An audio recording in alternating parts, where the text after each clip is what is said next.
time being 6:06, I call to order the Franklin School Committee meeting. Meetings are recorded by Franklin TV and shown on Comcast Channel 9 and Verizon Channel 29, as well as being recorded by Franklin Matters.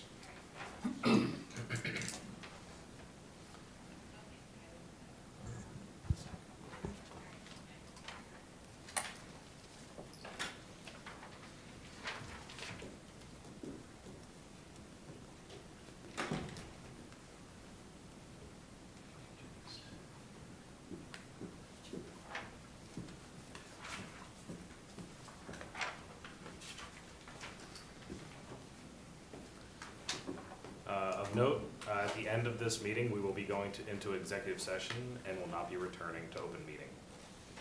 So we'll start with the Pledge of Allegiance. You'll just want to stand.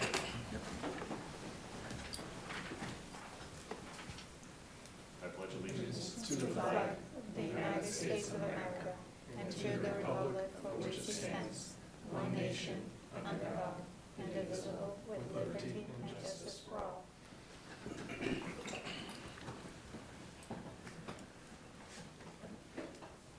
And then, as is customary, we'll have a moment of silence.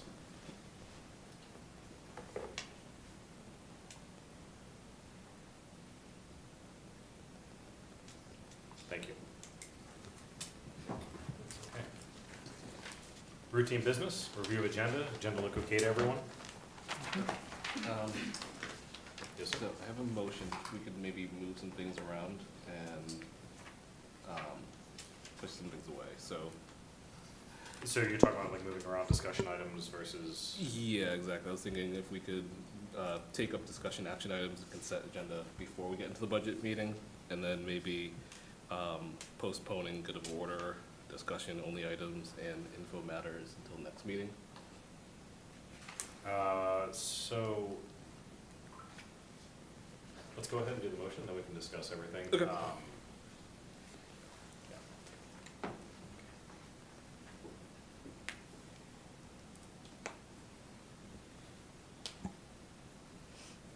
All right. So Al, if you'd like to. Sure. make a Yep. motion. I move to amend the agenda by taking up the discussion action items and consent agenda prior to the FY '27 budget open hearing, and to postpone the good of the order, discussion only items, and information matters until the next meeting. I'll second that. Okay. Duly, motion is on the floor and seconded. Discussion? Start down here. No? I Okay. have no problem with that. Okay. Reese? I mean, should we wait to see how long we go before we scratch things from the agenda? In terms of like taking out things at the, towards the end? So, my thought there, and just kind of going out of turn, is I know that we had this update at the end of last meeting, traditionally in the first meeting of the month. I don't know if any of these groups have provided feedback, or if we've had any meetings since the last meeting. I don't know if anyone wants to just comment on that. It's been only 2 weeks. We just had one meeting, maybe wait. Okay. So, if anything, I would say let's leave the information matters there because we don't have any updates whatsoever. So then it does, basically we're not constantly pushing it where it's gonna be back-to-back meetings. And if you're the only update, that should be pretty quick. Yeah. But, so, to your point, information matters, I think we can amend this. We'd have to have a motion to amend, what's on the table in order to push or have that included. So if someone is interested in hearing the information matters for the evening instead of striking everything after the, basically after the action items. Sure, yeah, so moved, or motion, I move to take Al's amendment and amend it to not scratch those items. Okay. Second? I'll second that as well. Okay. All right, so discussion on this. The idea here is, again, I know we're kind of too deep now, so we're discussing whether we're going to include the information matters and discussion only items tonight after. That is the entire point of this amendment at the moment. So, any questions or comments on that, Reese? Yeah, my comments are just that I don't see the purpose of scratching it at this time, and we can, if it's so needed, we can move to scratch them later, if we go late. Okay. Letty? I agree. Al? I'm good. Yes. Okay, we have a motion and a second to amend, motion to amend the agenda. Vote will come on a motion. All those in favor signify by saying aye. Aye. Opposed? All right, motion carries. All right, now we're back to the idea, and the current motion is moving discussion action items, so number 3, and discussion only items up prior to the budget hearing. So we did leave that off with Reese. Any other comments, Reese? No, that's all. Okay, excellent. Nadia? Al? Nope. We've already got there. Dave? Nope. Excellent. Okay, we've got a motion and a second to realign our agenda to move sections 3 and 4 up above section 2, the budget hearing. All those in favor signify by saying aye. Aye. Opposed? Motion carries. Excellent. Okay, so review of the agenda. Got 1 second. This is great. Payment of bills. Bills are in order. Payroll is in order. FHS school reps. Avoidance There's, of snowstorm. It's probably a host of reasons, but they're unavailable right now, so, Sounds good. I'm looking forward to their update in the future. yes. Superintendent's report. Okay, I just have 4 brief updates for you. The first is an update on some grant awards, the Early Literacy High Dosage Tutoring Grant. So we're excited to share that Washington Street Elementary K-2 has been selected to receive the Winter-Spring 2026 Round 2 Early Literacy High Dosage Tutoring offered through the Department of Education. We were selected as partner districts in this work because we've demonstrated a strong commitment to a high-quality early literacy model in alignment with the statewide goals in this initiative, and have also demonstrated the need for ELA literacy support. This grant award offers a powerful opportunity to provide students with high-impact, evidence-based literacy tutoring designed to accelerate reading growth. Our Director of ELA and Social Studies, Ms. Elizabeth Morrison, has been pivotal in writing and planning the implementation for this grant. She has been working closely with the curriculum and building leaders at Washington Street. Next, Franklin Public Schools is pleased to share that our district has been awarded a $50,000 federal grant to support implementation of updated regulations and best practices related to timeout procedures. This grant will help ensure that our practices continue to support students' safety, well-being, and learning. Through this funding, the Office of Student Services, led by Mrs. Morano, will work closely with the school administrators and teachers to provide professional development and develop curriculum resources that strengthen and support students, for students. Our goal is to improve outcomes for all students, including those with disabilities. Next, spring conferences are approaching for families with students in grades K through 8. There are 2 early release days scheduled on March 10th and March 11th. Be on the lookout for communication from your building administrator or schools or teachers for more information. And then finally, next week is February vacation and celebration of President's Day. There will be no school from February 16th through the 20th, and we wish our entire Franklin community a safe and restful break. Thank you very much. Any questions or comments? Reese? No. No. Al? Regarding the first grant, I may have missed it. How much was the grant for? So it's not a specific dollar amount, but rather it's a partnership with the Department of Ed, who supports us to tutor a certain amount of students, number of students, primarily focused in first grade, and then we can move that work to second grade as well. So we can try to work to get an estimate, but it's not an award of a dollar amount, just tutoring kind of seats. So you will? Got it. Okay, so it's based off of usage and Correct. folks that need it. Yeah. Got it. Okay, perfect. Yeah. Thank you. Appreciate that. So on the same topic, no, I was also looking for the dollar amount, but my question more on the, why it is only the Washington school and why not the other elementary? Or is there any specific reason for that? Sure. It's, one of the requirements is to meet a certain threshold of student need. So with some of the federal grants, and based on our enrollment criteria, enrollment data, Washington K-2 is the only school. Lincoln K-2 did not qualify to apply for the grant. Okay. Qualify based on Based what? on different demographics. Okay, thank you. No, Just 2 things. One, in terms of the grant, first, huge congratulations to kind of Lizzie, to everybody involved in that process. That's always so amazing. We're able to kind of bring in that extra revenue. And with those two, is that like funds saved, like money that we would have spent, but now the grant comes in so we don't have to allocate? Or is that new programming that we're able to expand on that we wouldn't have been able to afford otherwise? You can start. Okay, just where that grant. So it's, I would say that this is enhancing what we already do. And this grant will help us provide additional professional learning and to prepare us for the new practices that came out through the federal government, so. It's wonderful. Thank you all. Excellent. And then, no questions from my end? With the, now moving on, as we have the adjusted agenda, we're moving into discussion action items. Item number 1. In your packet, you have a policy up for second read. It's the policy BL, remote participation, as discussed. So I recommend adoption of policy BL, remote participation, as discussed. Do I have a motion? So moved. Do I have a second? Second. All right, moved and seconded. Discussion, questions? Steve? Reese? No. Nadia? No. Nope. Dave? Just one thing, is just a typo. I apologize, I didn't catch this before, but very last paragraph, B, system failure. The second line, 2B, comma, should with an extra F in there.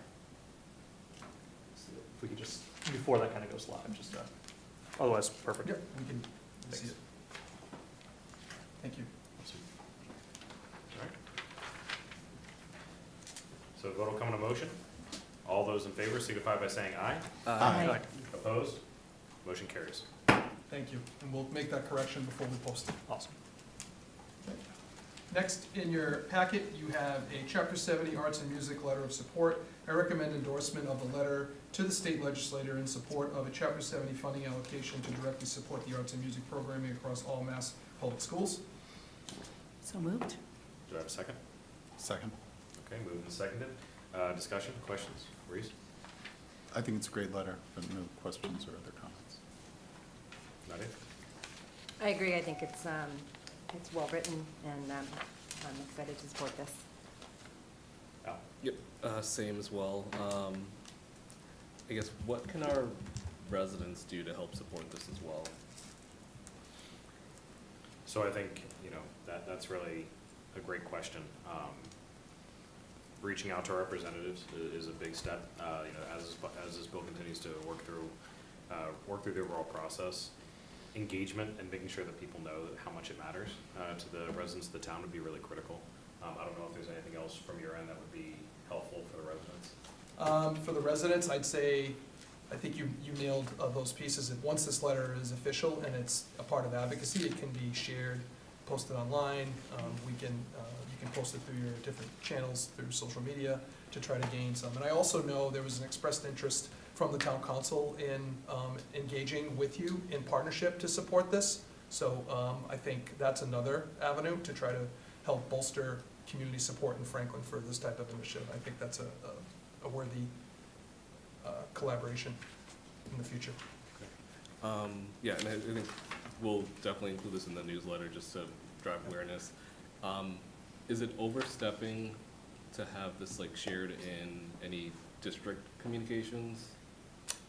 No, it wouldn't. We can have, I can ask principals to maybe put a link to it and we could prepare a blurb. It's a letter of support from the school committee in supporting what ultimately would be resources that would come back to the district. So it's not, I don't think it is at all. I think it's a letter. The most important thing was for you all to have a public discussion around your support in endorsing it and follow on the right channels, but I do think it's information that we can share that you've endorsed. Okay, perfect, yeah, I just wasn't sure if it was like an override situation, so, perfect. And then You're maybe, petitioning the state legislation to make funding adjustments. I think it's an advocacy piece on your Okay. half, and that's one of your roles as a school committee, so I think it's not a vote necessarily for citizens around public funding, that local funding and whatnot. okay, cool, thank you.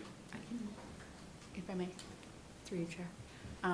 I know that it's with the Ways and Means Committee now, because I heard back from Becca Rausch that that is the body, if people want to be proactive about pushing it through quickly for the budget, it's with those members. So just specifically, if people want to go beyond just Jeff and Becca, they can send it there.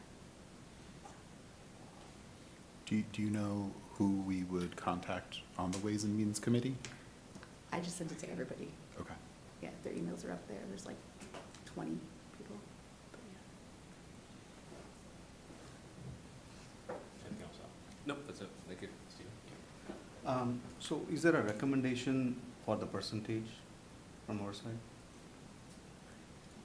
So the bill as it currently is, it's a set rate, like we're not trying to negotiate for the exact amount being provided. We're just excited for the potential to be able to gather additional support. So it really is just, I think currently the target is like an additional 1%.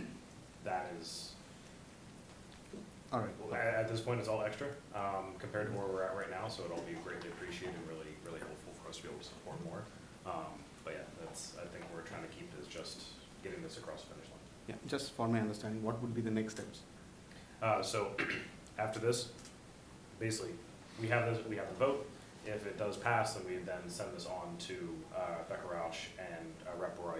Although based on the commentary from Ruth Ann, I would be interested to hear if people wanted to just from us send it to everybody on that on that subcommittee. We can do that as well. So really, either way, if so, that would just need to be a simple amendment just to send it to everyone instead of our 2 representatives. But that, like after that, everyone would be CC'd on it, and we would follow up. I can get into a little bit more as to some of my thoughts afterwards, after everyone else is gone. But yeah, so basically, we would be sending it from the chair as on behalf of the school committee onto our representatives. Thank you. Yeah. Yeah, thanks for throwing that together so fast, because I know the budget's gonna, it's fast moving, so I was excited that you pulled this together for today, so thanks. I think we got a great group.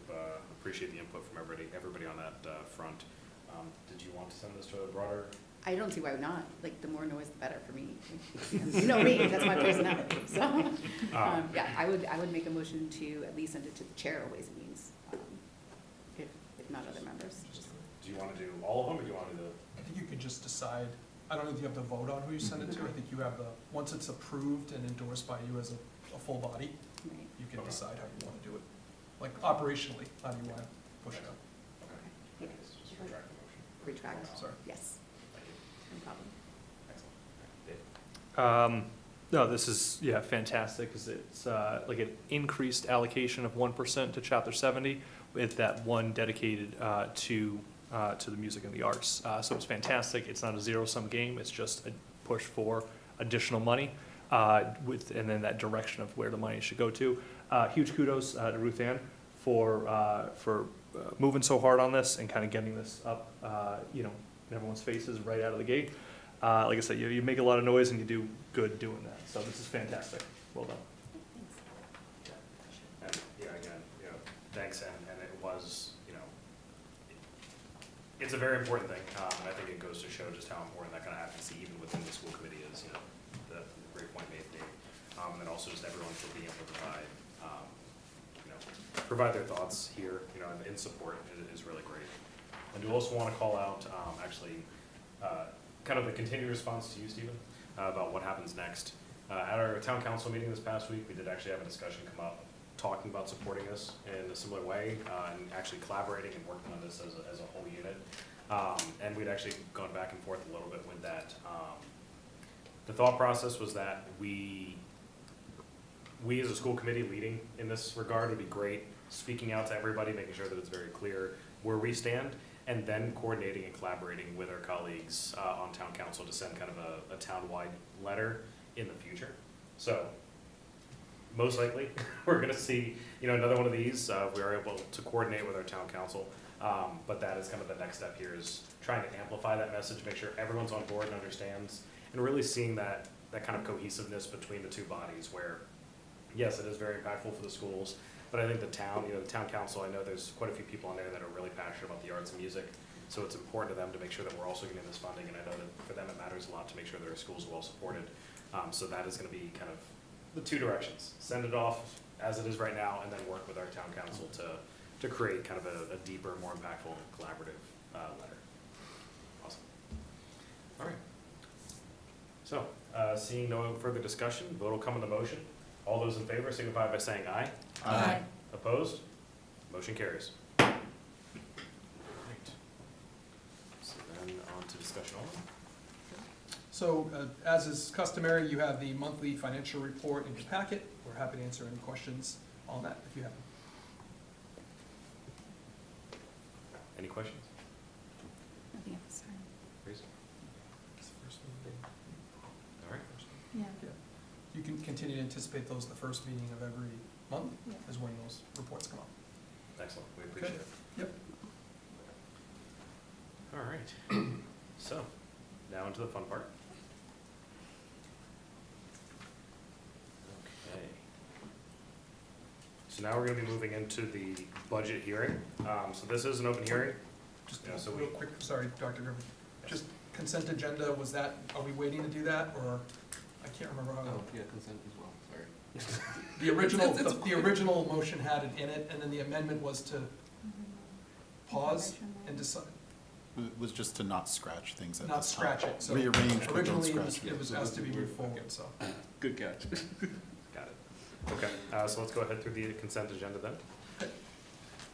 I recommend approval of the minutes from your January 27, 2026, and February 3rd, 2026 school committee meeting as detailed. I recommend the acceptance of $500 from the Special Olympics of Massachusetts Incorporated for supplemental supplies as detailed.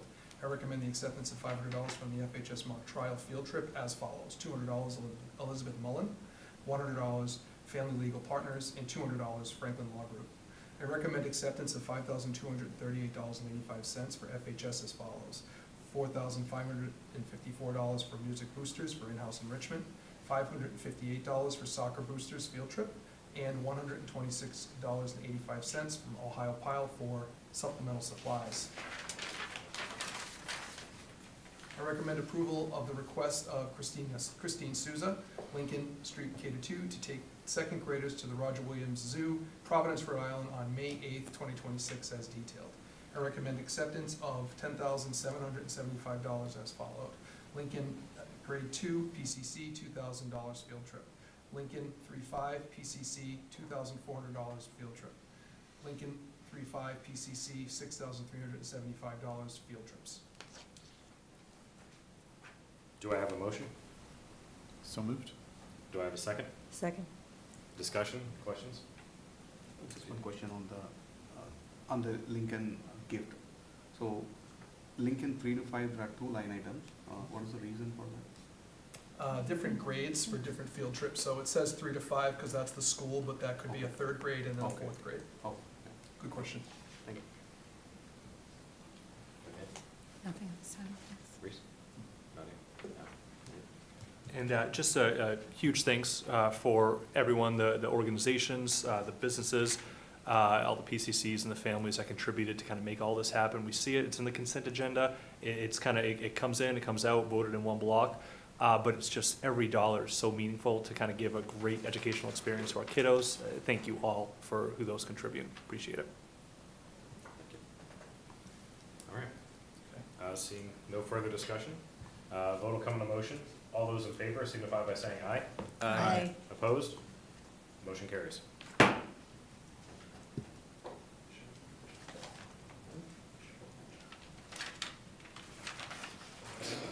All right. So now, as we go into an open, or the budget hearing. We're gonna kick it off. Okay.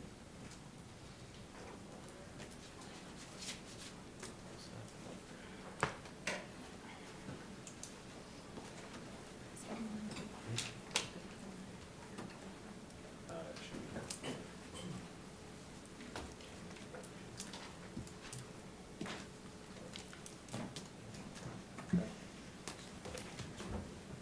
here. So as everyone gets set up, this is actually a formal proceeding, so we do need to actually motion to open this, have a second, vote to open it, and then we'll do that again on the other side once we're complete.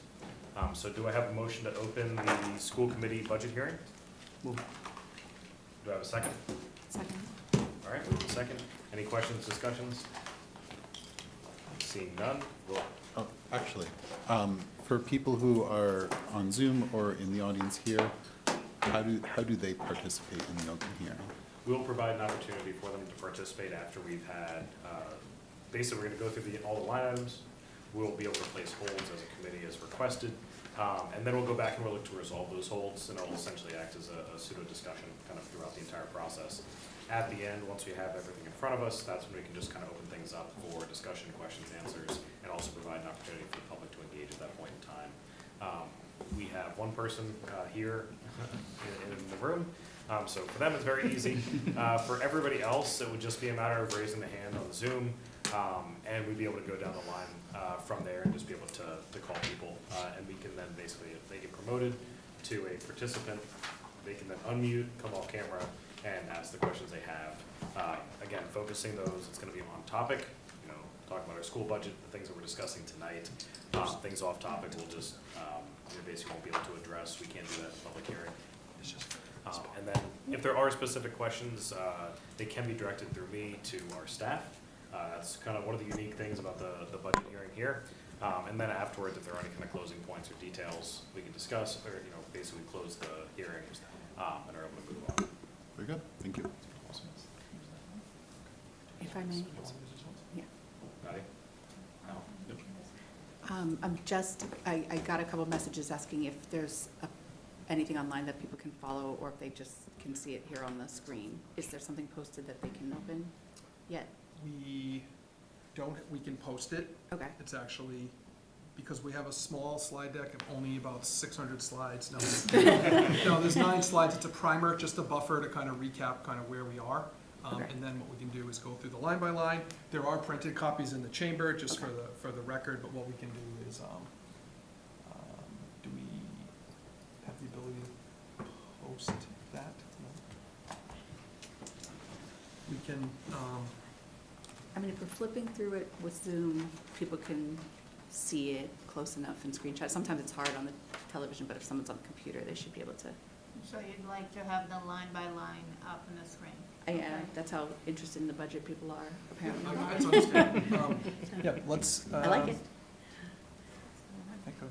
Once you're done here, we can just. So I think. Yes, actually, on this computer, we can share it, and then later on, we can pull it up. That'll work. Okay. Okay. And for those following along, if there are questions in the interim, as we go through this process, for those who haven't seen it before, there's a very long and dense table that we're gonna go through. We're gonna call out the specific line item, what it is, and then the proposed budget. So you'll be able to see and hear exactly where we're going in this overall process. So if there are any questions, just take notes on those specific line items. You can call them out. We were also able to follow along. And then when you see a copy, you'll be able to quickly kind of go to those specific rows.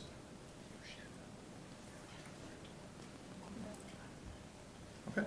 Sorry, Okay, thanks. so, It's round a out good catch. discussion. Any other questions, discussion? All right, and then just for everyone's, you know, information here for the school committee members, as we go through each and every line item, if you have a question or additional details that you would like provided on that specific topic, on the specific line item, just say hold. I'll give you a quick pause at the end of each one. You just say hold, we'll mark that down, and then basically after we go through the entire line by line, we will revisit each and every one of those holds to basically answer your questions, any comments, concerns, and then if you're satisfied, you release that hold, and we're able to move on. Okay? Any other questions as we go along, feel free to reach out. Excellent. All right, so we do have the motion to open the public hearing on the table. It is seconded. No further discussion. Vote will come on the motion. All those in favor signify by saying aye. Aye. Opposed? Motion carries. Okay, Lucas? Okay, thank you. So this is just a primer, as I said, just to kind of walk through the budget. In tonight's hearing, there's basically 4 main areas we hope to accomplish. We'll do the brief budget overview, hit on some of those key drivers. We'll talk on one slide about some of the behind-the-scenes work that's happened as we built out the budget. And then finally, the line-by-line review, which Chair Griffith just mentioned. So as we always reference, our portrait of a graduate, the skills we hope students will gain as they walk across that stage and receive a diploma. This is our hope when they enter pre-K in our district and navigate through the school system. And these are the skills that we hope they learn, and they learn these throughout their development. We talked a little bit about that last meeting. Next, just some of the challenges, the fiscal landscape, as everyone's well aware. We've been managing and trying to work through a structural deficit throughout the years since I've been in the seat. The other piece is we've done a major district reorganization, for those just maybe tuning in today, that led to the reorganization of our schools and ultimately some cost avoidances this year as a result of those strategic decisions. Finally, sustainability. The reliance on one-time funding is something I think as a district and as a town we're looking to solve, and that's related back to the structural deficit. And then finally, committing to services and protecting our core programming as we continue to want to provide the high quality of instruction and education that our students deserve, our parents expect, and our teachers and educators and leaders are fully capable of delivering. So we want to put the right resources and staffing out for Franklin. Moving on, we talked about this in depth at our last meeting. If you go into YouTube, you could probably catch this segment. But ultimately, a zero-based budgeting approach. We looked at the number of students we have in different grades, different areas, different populations, and built budgets around those numbers and said, what do we need? Who do we need in our district? What materials and supplies do we need in order to meet the needs of the students that we have across pre-K through age 22? Finally, bottom line, Ms. Malati, do you want to hit on this real quick? Yep, so our total request, total operating budget request, is $72.3 million.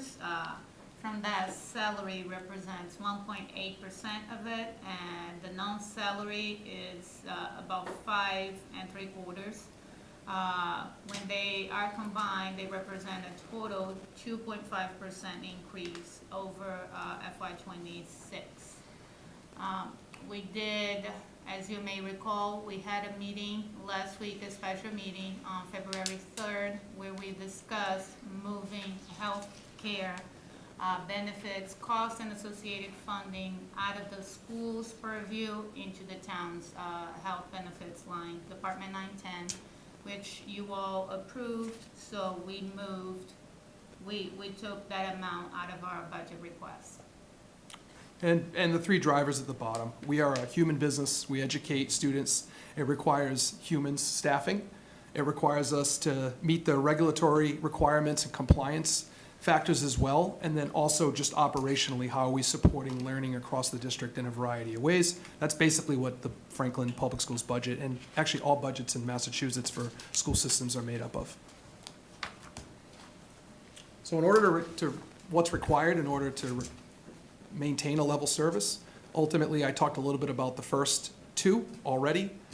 The next three is really about optimizing resources. We've taken a real close look at how we could organize ourselves and optimize the resources we have, what we're requesting, and we continue to try to, we will meet our collective bargaining obligations and other types of contractual obligations. And finally, just looking at our revenue alignment, you can see reference there, circuit breaker, our grants in Chapter 70. You asked some really pointed questions last meeting about those when we presented this in more detail. I would encourage people to go back to that YouTube clip if you're interested to see some of the Q&A that occurred around some of those topics. And we would end with this idea, which is just the behind the scenes work. So last year we had a slide up on FY26, and we just tried to show the scope of change that took place and really trying to align the budget, converting all of the pre-K through 8 financial data to align with the new configurations. We talked about rebuilding budget books and working with our leaders, our cost centers, technology, facilities, to really look to make sure we had accurate information around each school and how we were going to set the system up. And then finally, just revise the chart of accounts, which was aligned with DESE. So some of the coding needed to be changed. So just to carry over from that, so we didn't just stop there. We continually try to look like any healthy organization. You're always looking at what can we do this year to continue to improve our systems. So on the right-hand side, I won't read it verbatim, but ultimately there was a real shift in, now that we've kind of landed the plane on the decisions we made around reorganization, what served us, what didn't, where were there areas for better alignment, refining the budget workbooks, where can we be a little clearer, where can we make decisions that help us with our accounting to DESE, and try to build that out. And we talked about that at length in our last presentation, but just wanted to kind of capture for you the behind-the-scenes work that's happening. And you will notice some shifts in the line-by-lines, and that's an actual direct result of refining the budget and saying, hey, copiers, can we get a better deal, and can we align those under one roof, and that idea. So we tried to optimize. That's just an example. And that's it. So we will now go through line by line. I'm just going to pull up. And while you do that, just for those following along, so this doesn't get too confusing, everything in that line by line is color coded. We'll be going down, we'll be reading the blue sections. So if you're following along and it looks like I'm jumping, that's what it is. We're going to the blue sections. So if you want to go into detail about the specific subparts there, that's where you'd be placing a hold.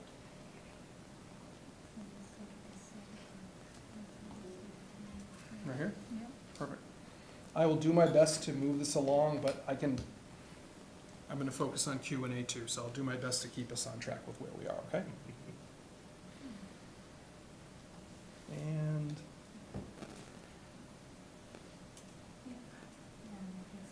just a hair. Okay.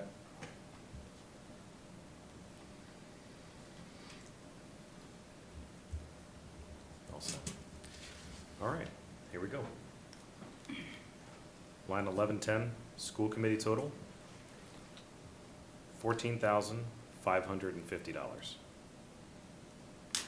Line 1210, superintendent's office, $350,814. Hold.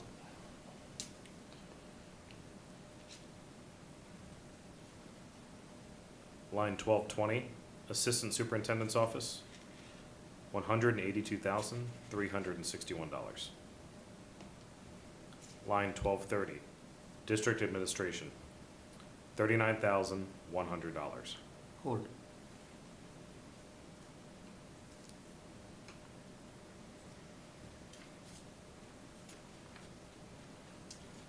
Line 1410, business and finance, $346,436.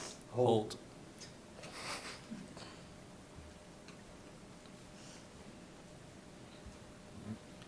Line 1420, human resources, $364,974. Line 1430, legal services, $100,000. Hold.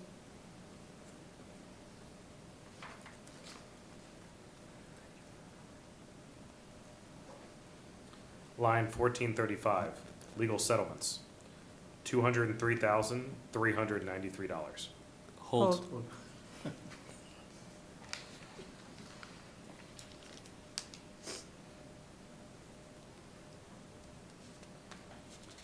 Line 450, district-wide information data processing, $229,052.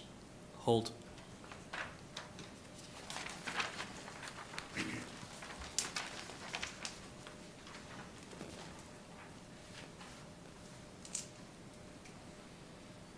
Line 2110, district-wide curriculum/instruction, $1,140,246. Hold. Hold.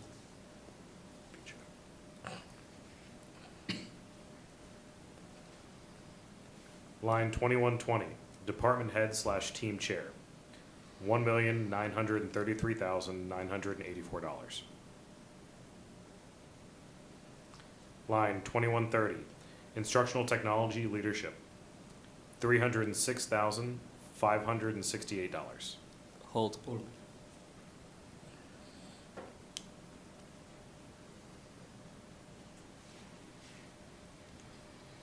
$2210, principal's office, $3,887,829. Hold. Hold.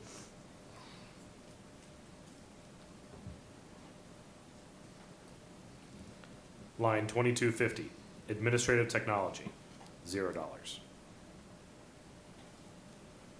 Hold.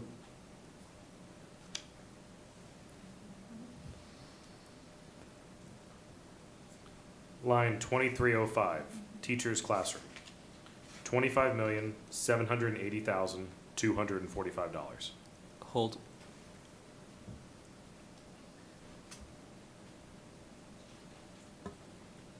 Line 2310, teacher's classroom, sped, $10,189,908.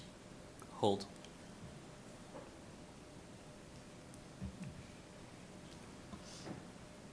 Line 2320, therapeutic services, $4,789,918. Line 2325, substitutes, $360,000.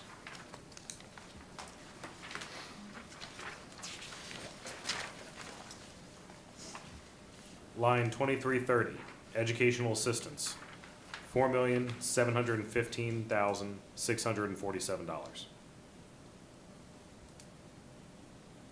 Line 2340, librarians, $203,443.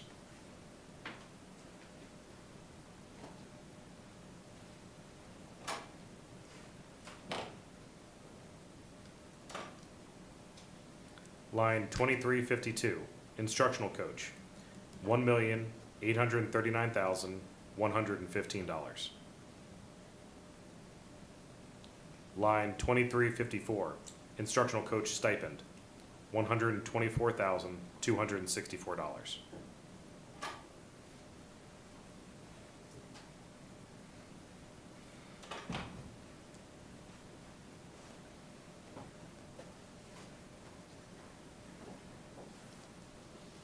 Line 2356, professional development, $128,850.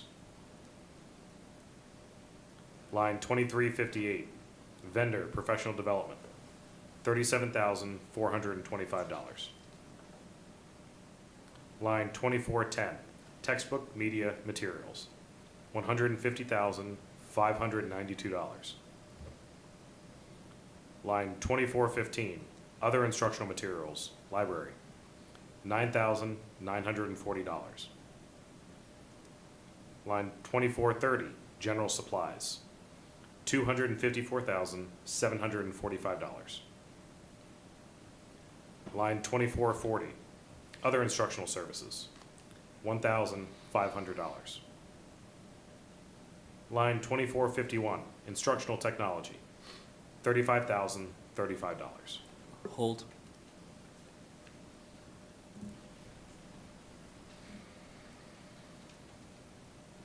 Line 2453, technology, hardware, $166,773.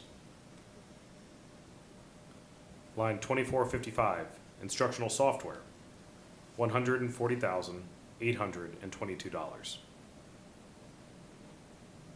Line 2710, guidance counseling, $2,885,036. Line 2720, testing and assessment, $32,371. Line 2800, or, yes, 2800. Psychological services, $893,436.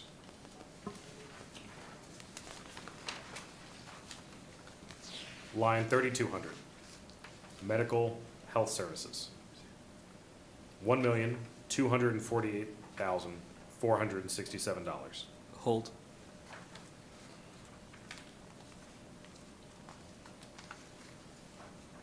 Line 3300, transportation services, $4,665,878. I'll call a hold on that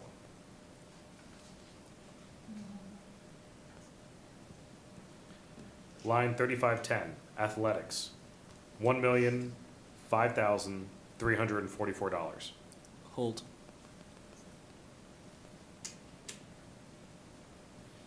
Line 3520, other student activities, $163,220. Hold.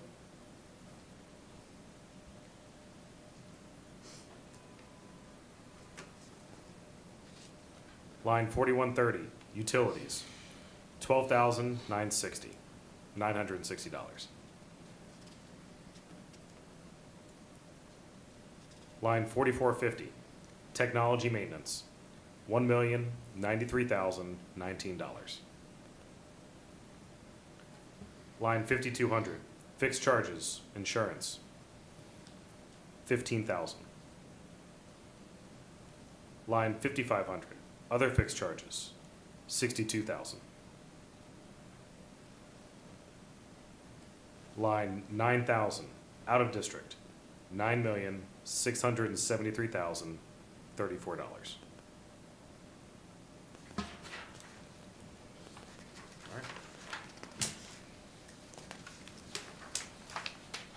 Okay.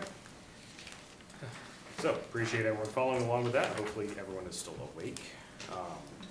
At this point in time, what we'll look to do is work towards resolving any of the holds that we have. So I have the individuals who are named. They're not the only ones who are allowed to ask questions or speak on this. But what we'll do is whoever had the hold, we will look to see why they placed that hold.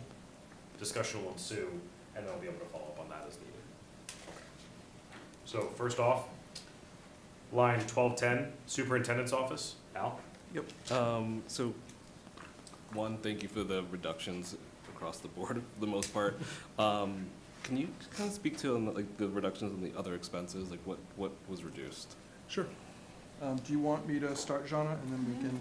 So you'll notice in the line for contracted services, we had shifted some of those costs to line 1230 for that area. The other piece is I took the Advanced Learning Environments Planner course that, that received accreditation.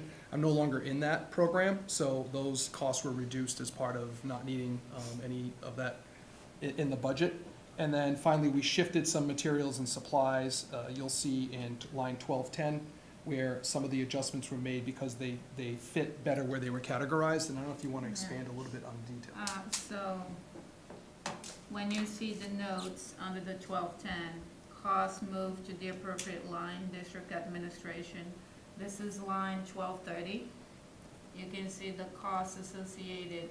These used to live in the superintendent's budget, and it's a district-wide cost, so we just shifted to a district admin line. Costs are Precision Weather, the Zoom platform, our PR firm, JGPR, our storage service, Iron Mountain, all that makes up that $39,000. Because those were district expenses, Yeah. putting them in the district-wide expenses account was a accounting decision that we made, and they'll continue to live there moving forward, because it's not just the PR, storage, all those things are broader, so they made sense to fit into a different category. Great, thank you. Yeah, and I appreciate that move. I think it just makes it easier to understand where the funds are going and why. And I know one of the common things is around, we have too much central office and administration. These are really not administration-related expenses. It's broader, so so thank you for that move. Yeah. Any other questions? Yep. Stephen? On the same thing, the contracted services, in 1230, I see only one line item, but whereas we mentioned in 1210 that professional development and materials and supplies are also part of that. So do we need to separate these costs? They all fall under the same code. This is a chart of accounts that's aligned with DASI function codes. So they all fall under the programs ending in 004, professional development, other expenses, contracted services. So they are in the correct line.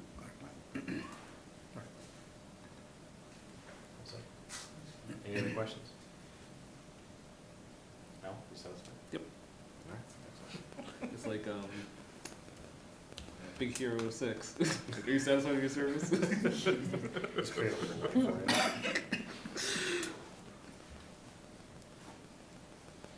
All right. So next hold is for line 1230, district administration total. Steve? Yeah, that's the same question I had, like how the breakup happens here. So I think she answered that as part of the previous one. Thank you. I'm good. Zero. Any other questions on that line item, just for additional clarity? Excellent. All right, line 1410, business and finance total. This was both Dave and Al. Thank you. Can you just kind of like elaborate on the contracted services, the decrease, 25K with the mentor? Yes, so this was the line that we had last year. We had a mentorship with Dr. Dutch, where we continued to have Dr. Dutch in a pseudo role mentoring Ms. Malati as she moved into her role as the interim school business administrator. So upon his retirement, that has no longer necessary. Mrs. Malati has, I feel this way, I'm hoping you do as well, has really demonstrated the ability to lead the district when it comes to finances and help build our budgets, advocate for our schools, and reorganize our district. So that mentorship, we determined, wasn't required, and therefore it was no longer necessary in the budget. So that's why you see the decrease. We have continued to maintain a positive relationship with Dr. Dutch. He is, now it's more of a friend, a colleague that Ms. Malani can call, but it's not on the district dime. And ultimately, that was an approach. It mirrors an approach similar when you have a school business administrator or a town CFO or any organization, I would imagine, with someone at that level. That transition, particularly when it comes to money, is critical. And we felt as though keeping that support in place while we went through the year made sense. And we did it at a zero-sum decision, if you recall, from last year, and then have no longer required that level of service and need in that transition. So that's why that's went away. It was meant to be temporary. Thank you very much. Yeah, because this entire process, being here, 3 years ago when really no school business administrator wanted to apply for the job because of the financial realities of Franklin. And thank goodness for Dr. Dutch and for John. I mean, we lucked out right out of the gate. And yeah, this was a long-term, a 3-year kind of strategy to kind of come through to bring in Dr. Dutch, have as a school business administrator, to introduce an assistant school business administrator, I think for the first time, at least in a couple of decades. And then to make that shift, to go from interim with the mentorship now to full-fledged, and Superintendent Shakir, I'm right there with you, one of the best school business administrators across the Commonwealth. Hands down. And as we see it, this is my 5th budget that I've kind of seen on the school committee, and far and away the most comprehensive and well-read one for folks that are looking at this right now, or as they kind of go and look at it when it comes available online. Even over on the right-hand column, all of the notes are, it's so detailed, it explains exactly why there's a plus or minus on anything, I think over 10%. Not only is it very sustainable budget at 2.5%, but just the line items themselves are so well explained that I think it's a reason why if I ever stop talking, the rest of this budget hearing is going to go by very quickly. So thank you very much, and I appreciate all the work that went into developing this. It's been a couple of years, but it's been fantastic. Al? Question and then some comments after.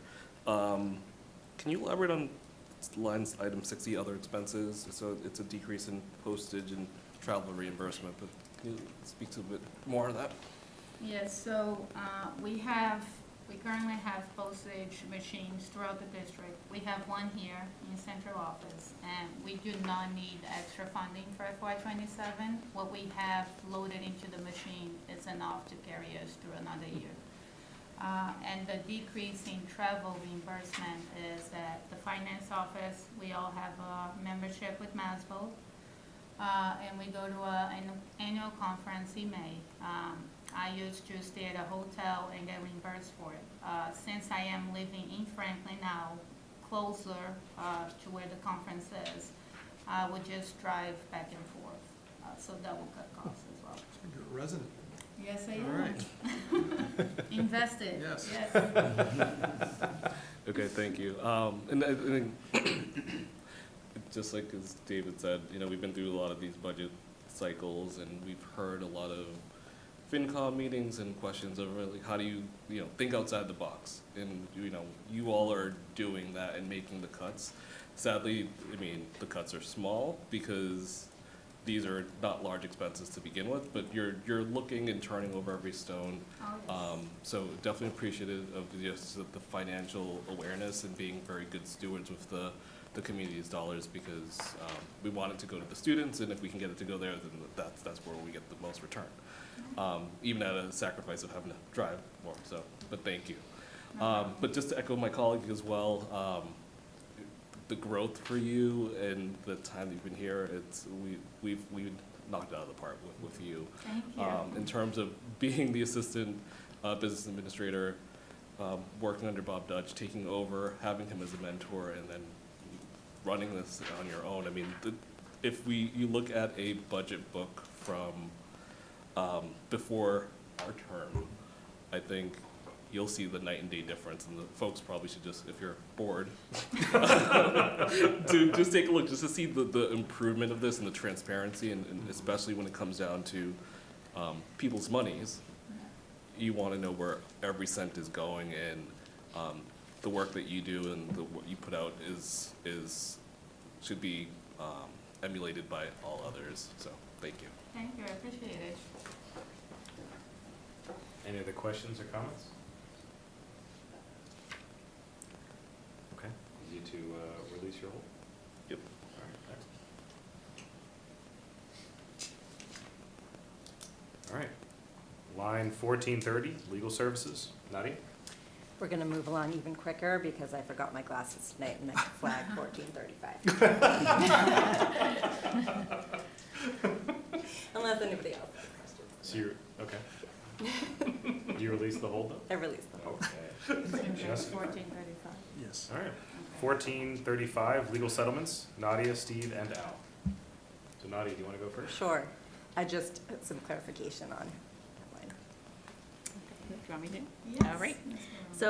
Ms. So if oftentimes if there is a disagreement between the parents and the district regarding an out-of-district placement, we are encouraged by the Department of Ed to come to a mediation agreement.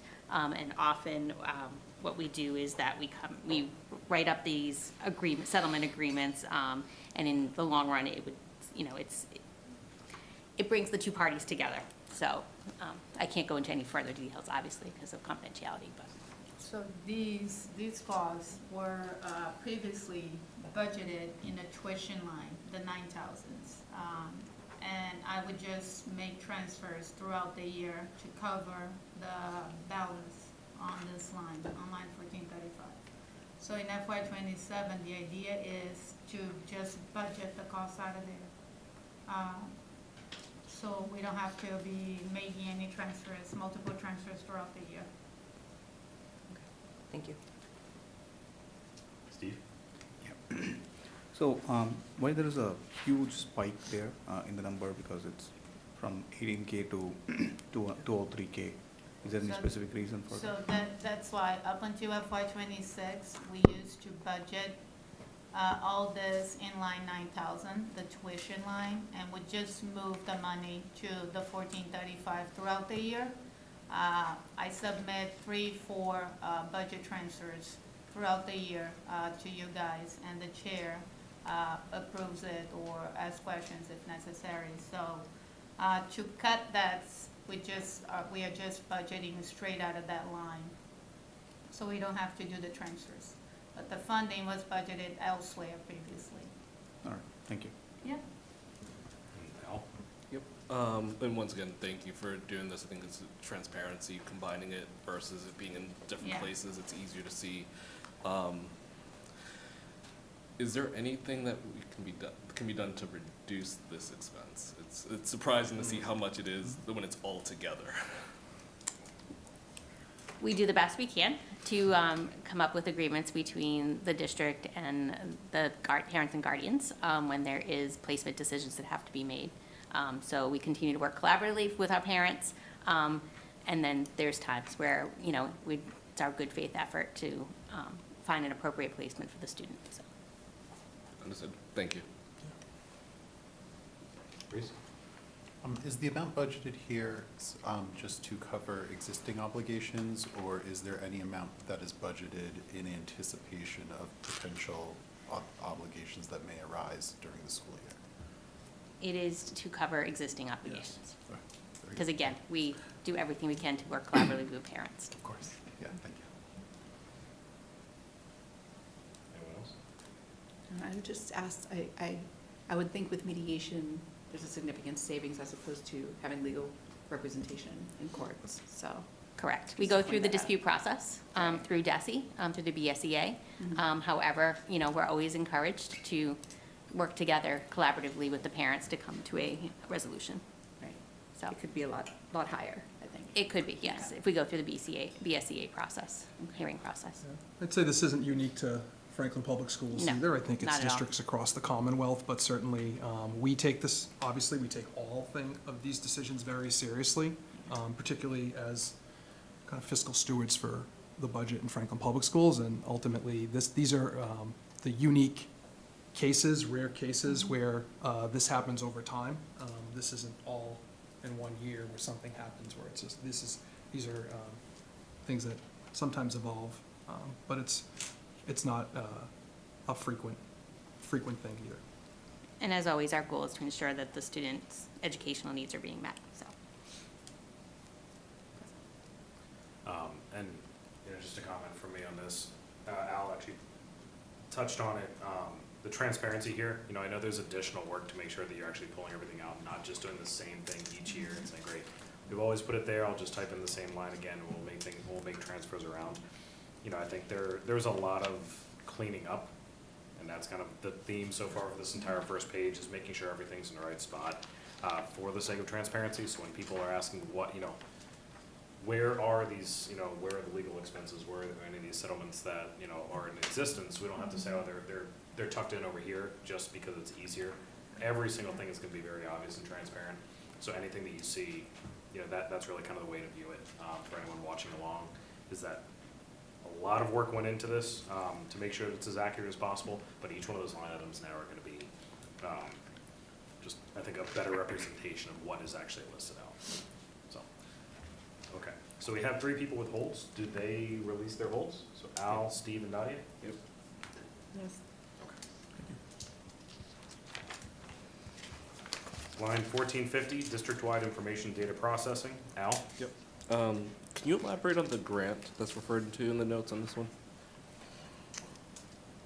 I could just speak, I'll start, and then I'll have Ms. Malati kind of fill in. But this account relates to the cybersecurity, the phishing prevention platform that we use.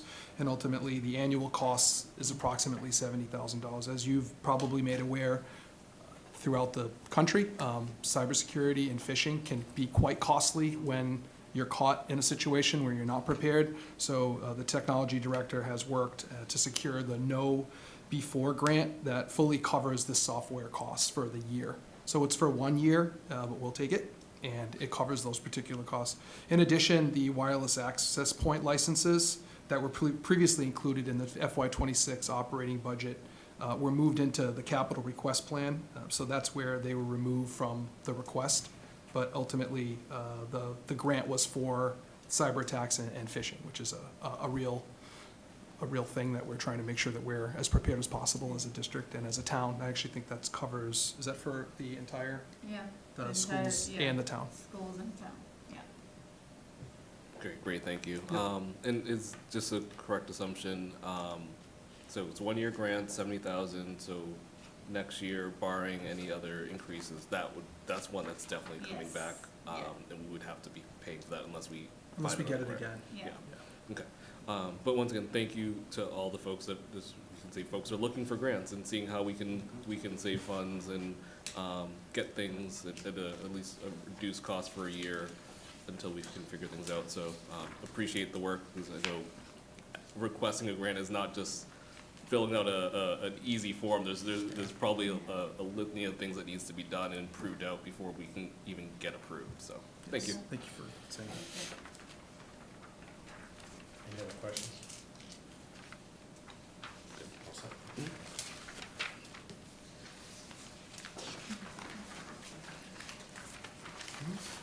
All right, line 2110, district-wide curriculum/instruction, Dave and Al.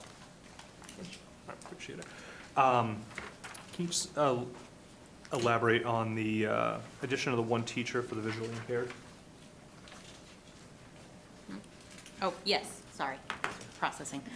Yes, so right now, we have a number of students within the district who require a teacher of the visually impaired.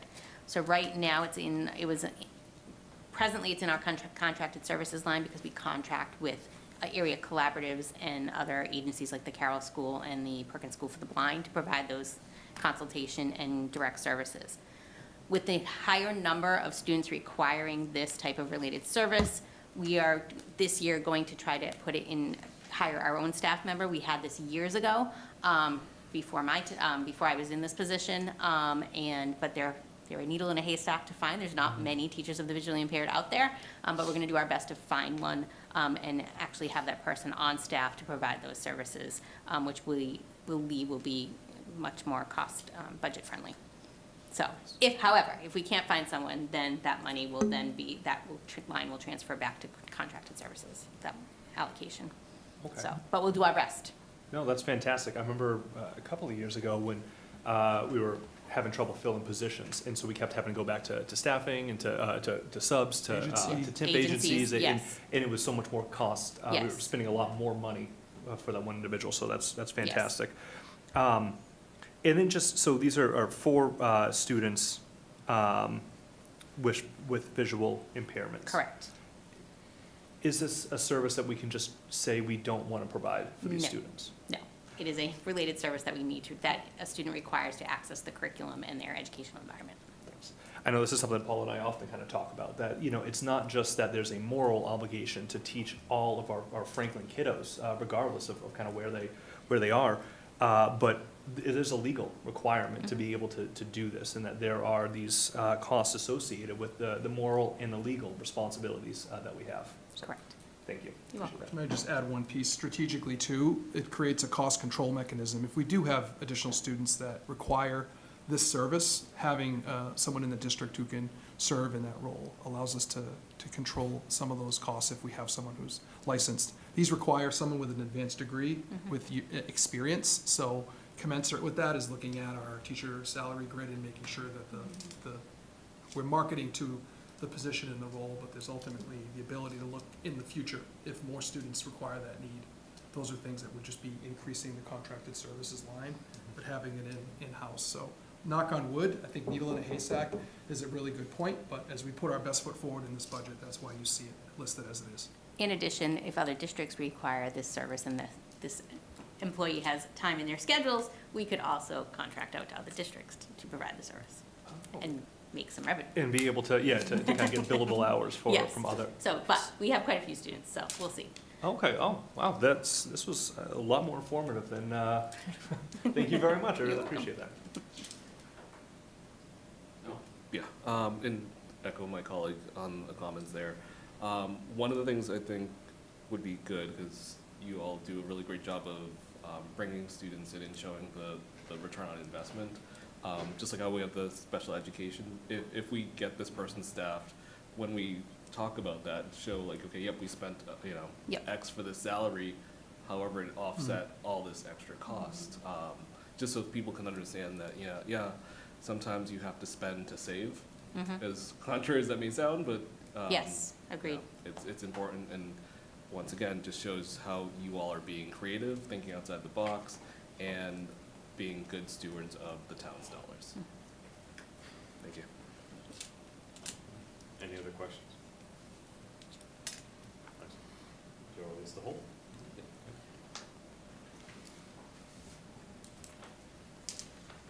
All right, line 2130, instructional technology and leadership.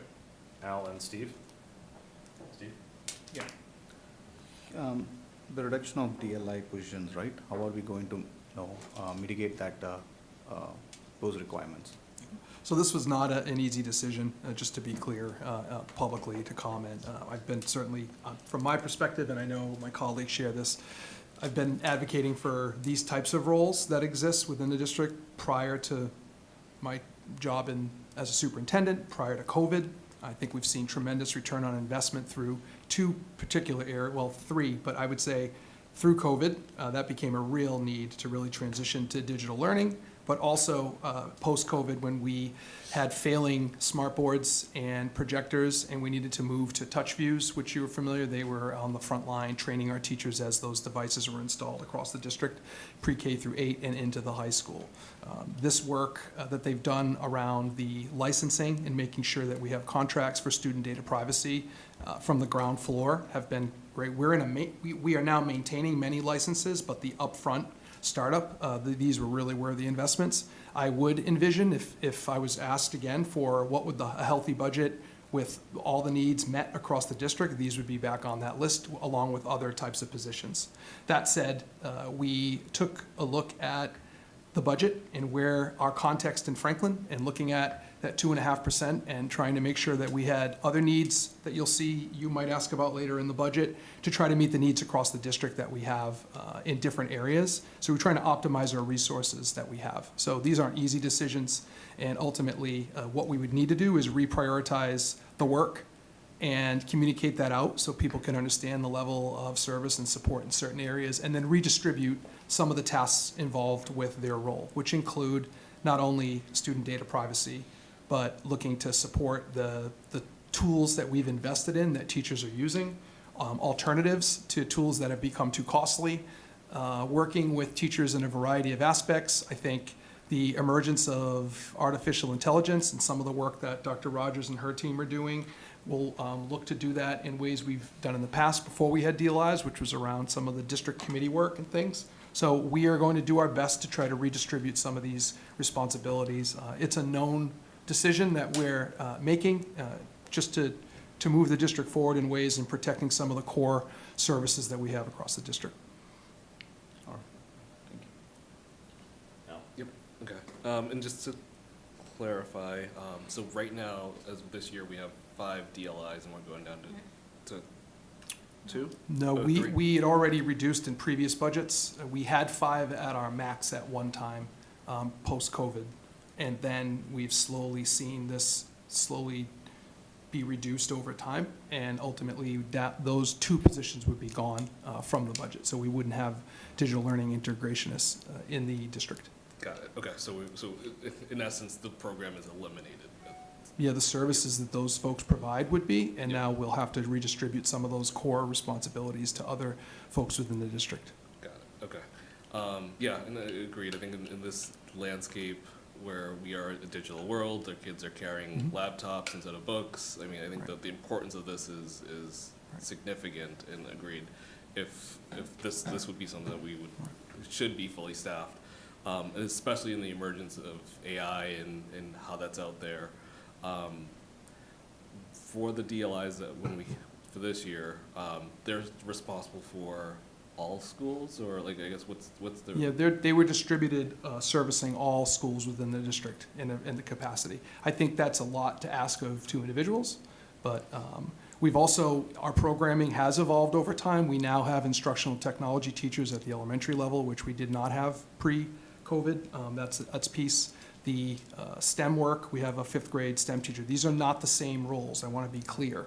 But there are other positions in which we've implemented across time. So like I said, if given the opportunity to restore or rethink how we would expand our offerings and services across the district, I would be happy to discuss that further. But in this particular budget, based on the constraints that we have and the needs that we have, we really try to prioritize. It's not easy. I don't enjoy, they're great humans, great professionals, solid skills that have been a benefit to the district, and we will continue to try to advocate and fight as we move forward into trying to make sure that we offer the district the services that it needs. Great, thank you. And I know this is easy to say, to throw it out there, but are there any AI-based grants that can help us kind of restore or keep some of this? Because I feel like if we can tie it into that realm, It's a great you idea. know? Where, as you know, grants, we referenced 3 or 4 tonight already. We would certainly be open Yeah. to that work. And we're also always thinking creatively, I think, about how we can maximize and optimize the budget to the best of our ability. But at this particular juncture, as I sit in front of you today, with the budget that we proposed, they unfortunately were not in the budget. Okay, thank you.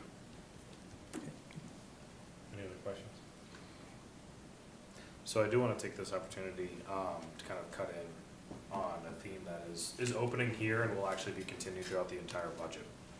And that is the fact that there is a lot of effort that went into balancing this. Some of the impacts are pretty directly felt amongst our community. But there was no opportunity for us to really bring anything back here. This was try to hold on, try to really keep things going within the constraints of what we experienced. You do see in the overall budget that we have roughly 7 FTEs that we gain. We were also eliminating 7 FTEs in that same exact breath. So this was really like, we'll see some of these, and I just wanted to kind of comment on it here because we do see some of these reductions. There was a real big give and take to try to keep things even. There was no opportunity for us to really kind of restore anything, bring anything back, and kind of grow, or even make small kind of incremental improvements outside of the kind of the wealth of experience we have amongst our teachers and our staff. We've really greatly benefited. We've commented, actually, Dave and I, we've commented on this before about how we're very lucky for the people that we have, and we continue to really rely on that. And that is what allows us to be able to kind of have this give and take all in one go. But it is something for anyone watching along. I want to make sure that they know there's no extra here. There's no more. We're not bringing anything else back. We're not trying to really kind of help more than what we've already done. We're just trying to kind of keep things going and trying to provide obviously the required services, but then also in some instances the bare minimum for what's needed, especially in this day and age. So as we go through discussing any of the FTEs gained and lost, it's a wash overall because of that real commitment and focus from our perspective to hitting that 2.5% and making sure, again, we're good stewards of the money and really kind of coming to the table on the same page. So you'll release your hold? Yep. Excellent. Okay. Line 2210, Principal's Office, Dave and Al. Go first. I got it. Under contracted services, reduction of 39K, decrease in postage and shredding contract. Just kind of elaborate on that. As I mentioned, we have a district-wide contract for postage machines, and the same as it happens with the postage machine here in the central office, it's true for all the other buildings. So the funding that we have in the postage machines altogether, we do not need extra funding for FY27, so we did not put in a request for FY27. For the shredding,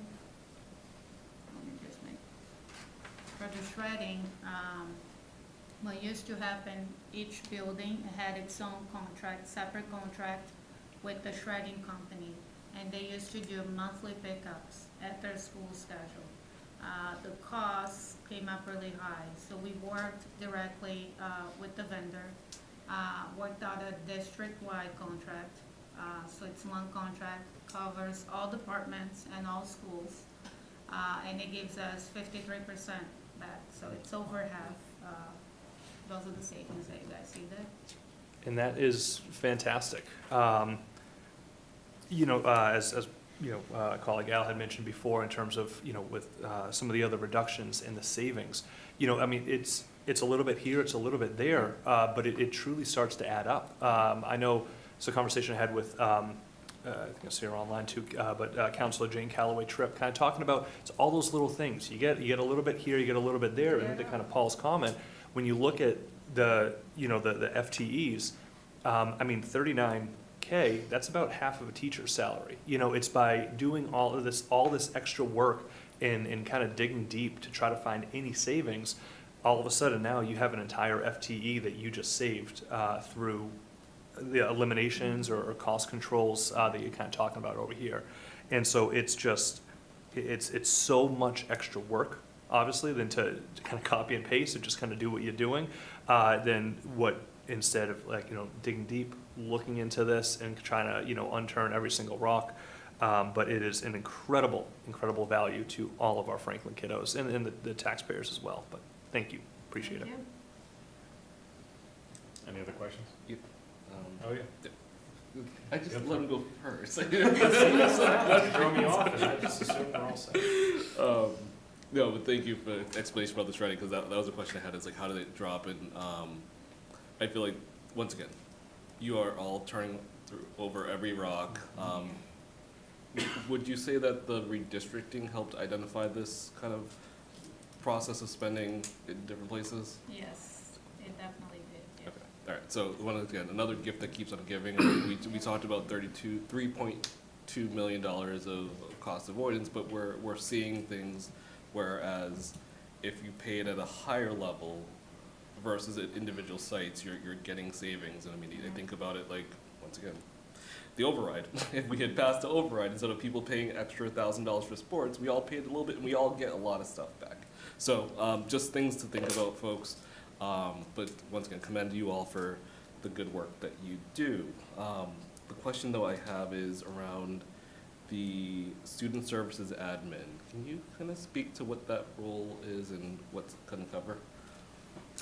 Want me to start and then you can jump in? Sounds good. So the student services admin, these are, once again, in trying to present a balanced budget. We talked a little bit earlier, a couple of minutes ago, about some of the reductions that took place. One of the areas where we see a significant need is in behavioral support. We are housing multiple in-district programs across our schools. And originally, if you remember, when we presented, I think it was 2 budgets last year, 4 the year before. But this, last year, in the second budget, if we had a passed override, we would have had 2 student services admin. As a result of the adjustments and the failure in the summer, we were only able to move 1 forward, who was split between both Lincoln and the Washington Street complexes. And 1 person, you have multiple specialized in-district programs at each school across the complexes, and it's a bandwidth issue. And what we've seen is student behavior and the support needed for our educators, for our students, for training for our staff is all paramount. And what we've determined is to optimize our resources. That particular position is one that we are finding tremendous value in currently within our schools. Someone who's a licensed special education administrator who is able to work and navigate a myriad of needs across the district, across the schools, both proactively and reactively in any scenario. So that's the piece of, if we were able to have a second person doing that job, we could put them at each complex to service the K through 5, basically student layout at each particular complex, and be on roller skates basically across both of those schools. Anything to add, Mrs. Morano? I think you nailed it, yeah. Okay. Yeah. Okay. And right now, because we have it in one person that's Yeah. doing this role, when they are not at that complex and something arises, what happens? It's so problematic that I'm up here talking about reductions and adding and advocating for that particular position because we have a need. They're not available to help assist in those ways, and we have determined that that is a need. So Okay. we are advocating for that as a result, and we made some tough decisions to prioritize this within the budget. Okay. And then, is it a correct assumption or understanding that, I mean, this is helping, hold on, bear with me, losing my train of thought. This is helping students that are directly getting student services, but at the same time, if your child is not getting student services because another child is getting support, that teacher can focus on your kid and make sure that all kids are getting what they need. So I don't want folks to think that, okay, well, I don't care about this because my kid is quote unquote okay. You know, like it helps everybody in the classroom because Yes. it's not going to benefit learning if there's a disruption. I think that the level of support needed for students, not only behaviorally, but in a variety of ways, is really important right now in schools today, and in Franklin Public Schools, is which we care about, and we determine that. And that is true in the sense that the more resources we can provide to help all students, educators navigate their school day, I think all students benefit in that scenario. Thank you. Can you please elaborate on the other support staff? I can understand the first 2, but what is the roles and responsibilities of the other staff? Those are the campus liaisons that we have at the high school and at the middle school. So there's currently campus liaisons who work at Franklin High and they work at Franklin Middle School. Those are the staff that you see out. I've seen them riding buses. They're out in the parking lots. They're investigating many fender benders that happen in the parking lots. They are at lunch. They are walking around those hallways, greeting kids. And really, this was in thinking about consolidating the middle school to under one roof. What we realized, and some of the things that we heard even last year from families, from teachers, from leaders, from students, was just around making sure the presence that we have within our building. So, you think about the age-old, the bathroom being an issue. These are folks that are out and about in that hallway, interacting with kids in a proactive way, but then also out as eyes on the ground, particularly at the most important times for where most of the behavioral things happen. It's unstructured time. It's lunch, where they're posted. It's walking into school, it's transitioning to classrooms, and it's getting on the bus and on the bus. So those particular areas are where we have found tremendous value. So we had these positions back when I was an assistant principal at Franklin High. That tremendous value for me to help go and either maybe check in with the kid, have a student come down to the office, monitor lunch, so there's a second body or a third body in there, depending on the lunch. But ultimately, we knew at the middle school this would bring tremendous value as well, particularly as we landed and brought everybody in. Yeah, just one more follow-up on on the materials and supplies, right? Do we have any contract for this as a single contract, or is it like based on the purchase that we do? How does it, because I see that line item everywhere, right? Materials and supplies? Yeah. Yeah, every department has a materials and supplies line, which covers consumables they go through. A classroom, for example, each specific subject, science, has its own materials and supplies line. And they need more supplies in a math class. So it's not really a contract, but we do use a lot of vendors there under contract, and that they have the better price. We always go with the most responsive and responsible vendor in most of the cases. Thank you. Yeah. Awesome. Anyone else? All right, you'll release the whole? Yep.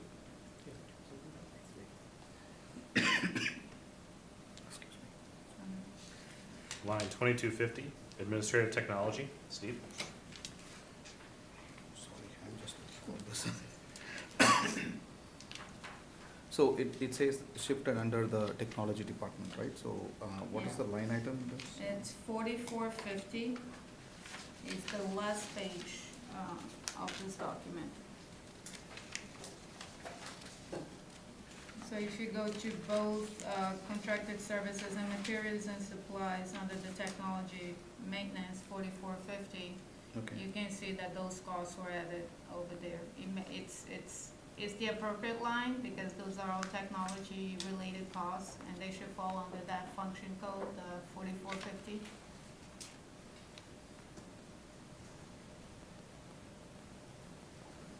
All right, thank you.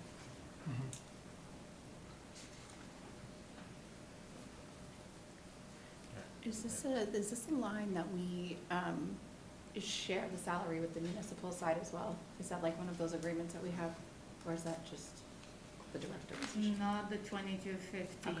no. The 4450 is school technology only, but we do carry the salaries for the 100% of the technology department salary on that line, 4450.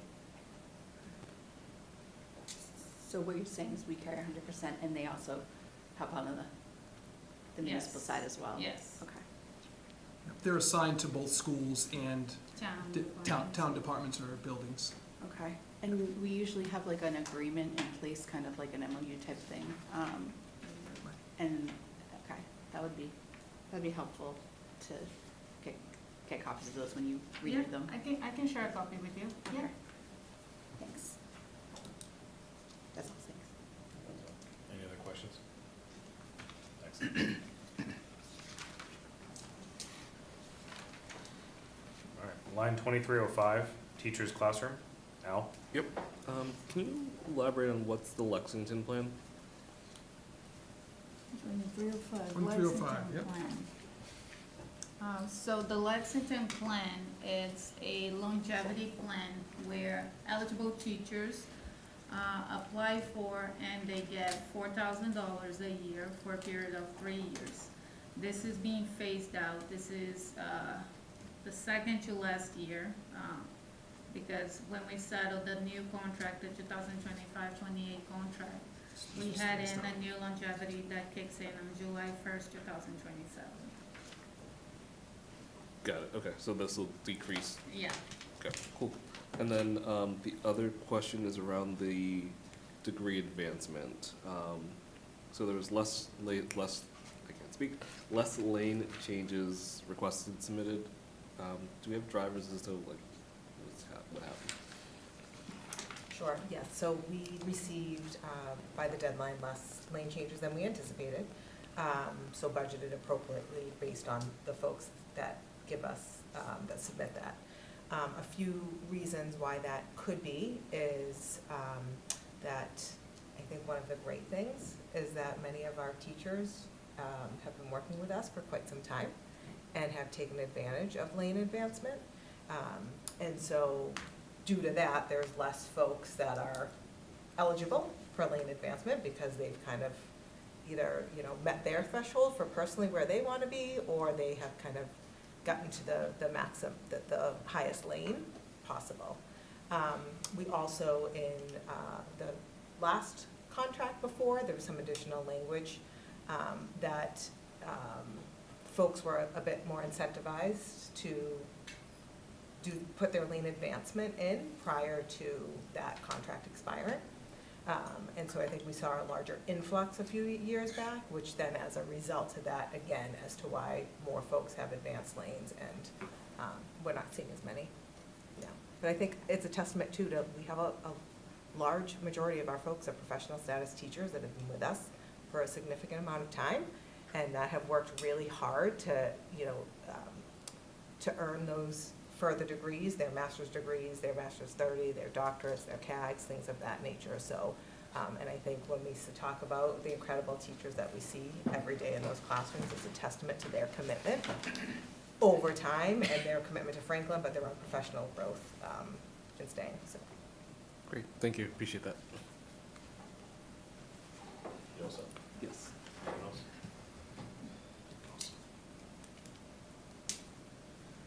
Line 2310, teacher's classroom, sped. Al? Yep. So this one I saw that was a reduction of 4, an addition of 1. Can we just kind of speak to that movement? Yes. Do you want me to start, or do you want to? It's up to you. I'm doing a lot of talking, but I can I'm just share. happy to, all right. It's So, up to you. as part of our zero-based budgeting, I look at staffing every year. So we look at caseloads, we look at the number of students with IEPs, and then we determine how many special educators we need as a result of that. So we were able, looking at the caseload numbers and ratios, we were able to reduce 4 positions, but then one was like a reallocation of that FTE for a Strive teacher at Lincoln because of the number of students in the Strive program coming from ECDC. Well, that will be, expanding that program, so. Okay, thank you. And just to reiterate to the public, Ms. Marana had mentioned the zero-based budgeting, and I mean, once again, it's not fun if you're having to start from scratch and look at everything and really question everything and justify the need. It's not something that happens overnight. You probably spent many, many hours and assessing. So once again, just showing how you all are really making sure that the dollars are spent well, helping the students, and really just doing the best that we can with what's allocated. And hopefully we can get you more in some way, shape, or form from either the town council in terms of allocating and improving the budget that we've asked for at the amount that we've asked for without any cuts, because what you've done is not easy work. So thank you all. You all set? Yes.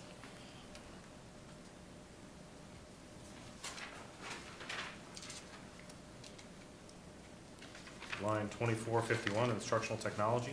Al? Yeah, on this one here, 2451, the note had said, where is that? Decrease in our printer supply. So can, like, what's the result of that? So with the reorganization, we were able to reduce a lot of our desktop printers. I'm not talking about the big copiers, talking about the desktop printers. We reduced a good number of them. I mean, we had 3 middle schools, several desktop printers in each one of them. We reduced that by a third at the Franklin Middle School, and that it's the same for the elementary complexes. That in turn brought our usage, supply costs, and material costs down.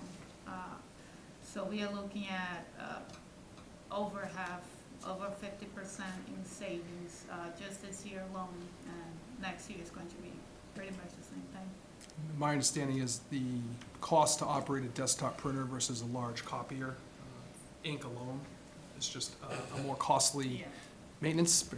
I'm seeing head nods from folks probably who are seeing those bills, so that was a concerted effort. It does mean that you travel to get your printed work, and that's an adjustment that people have made, and we are, obviously, it was a necessary thing to do, and we continue to try to look at that. So that was some good work that happened to try to make that while we were moving and getting up. Another example of physically, like, it's not just the budget and the categories and how can we look at this from that angle, but actually looking at how can we organize ourselves across the new schools so that there are copiers within a range that's reasonable to try to have that happen.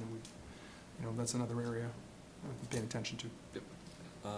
Cool, thank you. And I think that's a good call out in terms of the reduction of the devices. I mean, and also probably, which is not in here, is probably any maintenance that goes with Right. Yeah. fixing any printers. Yeah. And so, once again, another gift of redistricting, as painful as it was to like go through the process and plan it and execute, and that we're still going through the rest of it, but some benefits that we get out of it at the other end.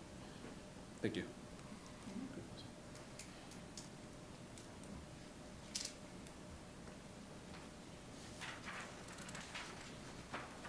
All right, finally through the first page.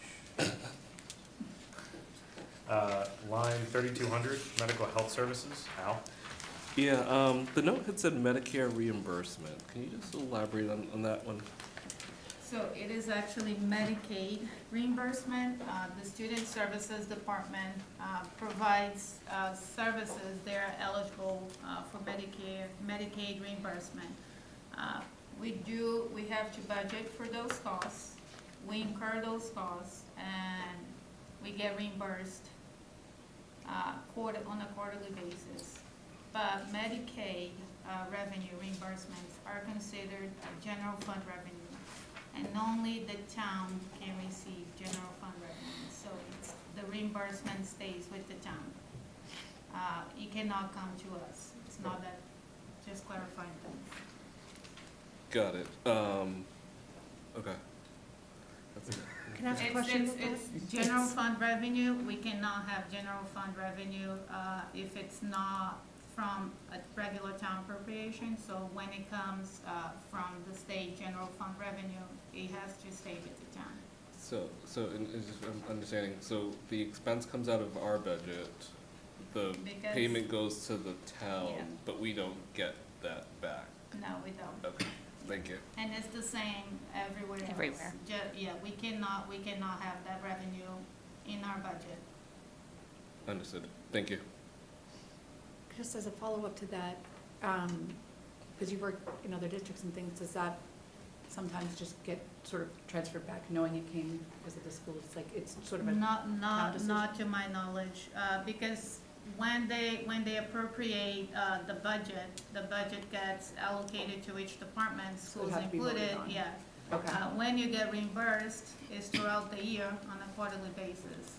So you cannot have that allocation go straight to you. It's general fund revenue, and it has to stay with the town.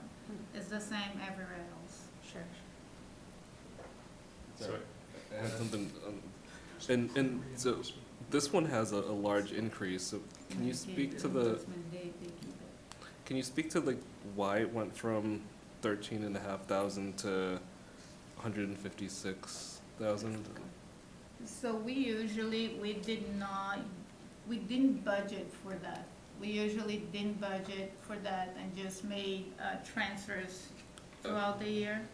And this year, with the conversation with your business specialist, we thought it would be best to have it budgeted there, so we didn't have any surprises in FY '27. Okay, and once again, thank you for the transparency, because I think we wouldn't have like Yeah. saw this or thought about this, but I mean, from a funding perspective, I know we're not getting it, we can't get it back into us, but that's a salary of 2 people, 1 to 2, I mean, DLI, just saying, but, you know, like, I think, yeah, okay, that's all. And I guess to that point, you know, the question does come up often about what do the schools contribute back to the town, and in essence, we absorb these costs and the town is paid on our behalf. Yeah. As you said, straight back to the town general fund, so the schools would contribute roughly $169,800 to the town general fund annually, or at least this coming year. You could say so, yeah. Okay. Just working on tallying it up. I know it's, you know, it's not always large numbers, but at 169,800, again, is not insignificant whatsoever. As was pointed out, 2 DLI roles, multiple, you know, again, the big focus on our end of trying to keep it balanced as much as possible, and people looking at it, again, increasing the transparency, things like this is really, really fantastic to be able to see it broken out. But I think it does highlight one of those points where we are doing something to contribute back. It's just in a little bit of a roundabout way, back to the town general fund. Also. So on the salaries line, I see an addition of 1 LPN, right? But the increase amount is 31K. Is it a full-time or is it like a contract or? That is a full-time LPN salary, and it's a requirement. It's a LPN that will be directly working with student And there'll be all the school hours, they'll be during the school day, available yes. in the school. Yep, good question.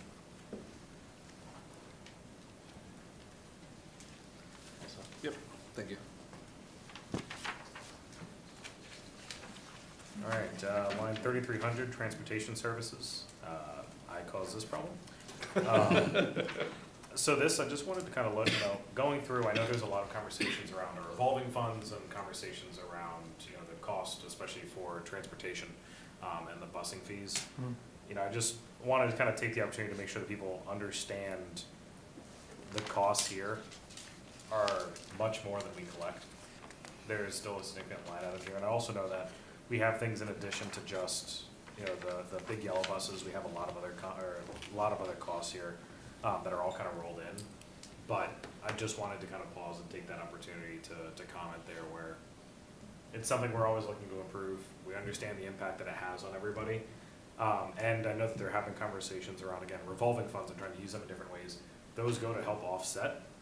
But when you look at how much this is versus what we're able to keep in that revolving fund by itself, it doesn't hold a candle to it. So there's still a lot of it that's being outlaid directly by the district as part of our operating expenses every single year to help supplement that. The revolving funds don't just sit there and do nothing. They don't even cover what we're trying to do, but they do help supplement, they do help try to provide some of those costs. So, I don't know if anyone had a question on that. Oh, Steve, go ahead. So the line item, regular day transit, I think is the regular bus, right? So is there any increase in the cost for this year, or we are maintaining the same cost? Yes, so those are the big yellow buses. Yeah. And the increase is about 6.8%. I mean, is there an increase for the families, or we are going to run with the same cost? No, it's going That's to the be the separate same discussion rate, we'll vote on it's, that. yeah. Okay, But contractual increase to the cost for busing. all right, For the cost to operate and Yeah. contract with the bus company. okay, The thank you. fee will remain the same for the families. Perfect, thank you. Any other questions? All right, we'll pull one hold. meaning this budget was built on keeping fees at what they are for transportation, Perfect. to be clear. And then 3510 athletics. Okay. How much of this, I can't speak, how much of this line item budget is covered through revolving funds? So the total request, as you can see, it's a little over $1 million. Out of that, 671,000 will come out of the revolving to offset the cost, and the remainder 333,000 would come out of the operating budget.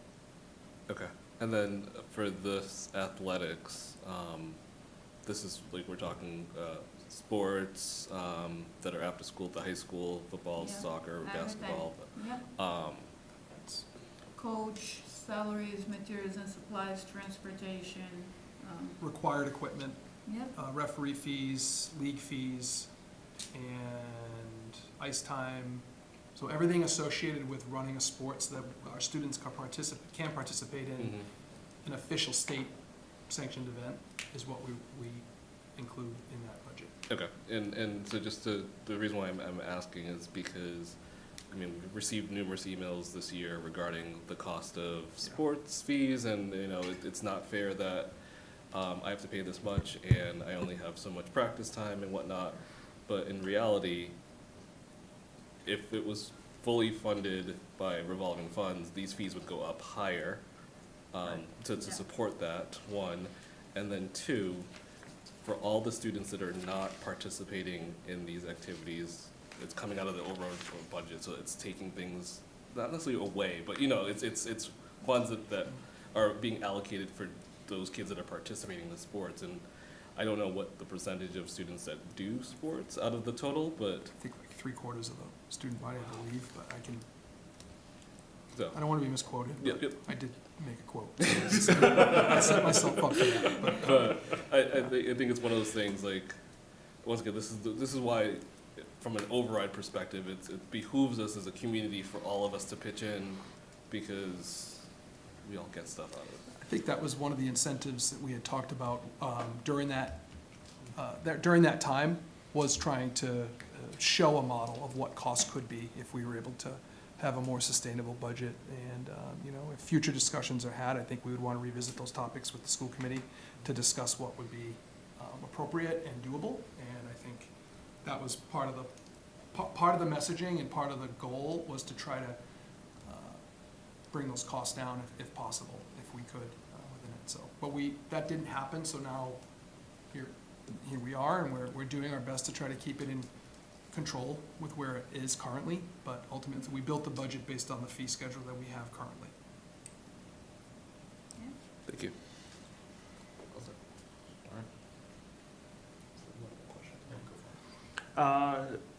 Materials and supplies, soccer goal replacement. Just out of curiosity, why is this in the operating budget and not like a capital improvement request?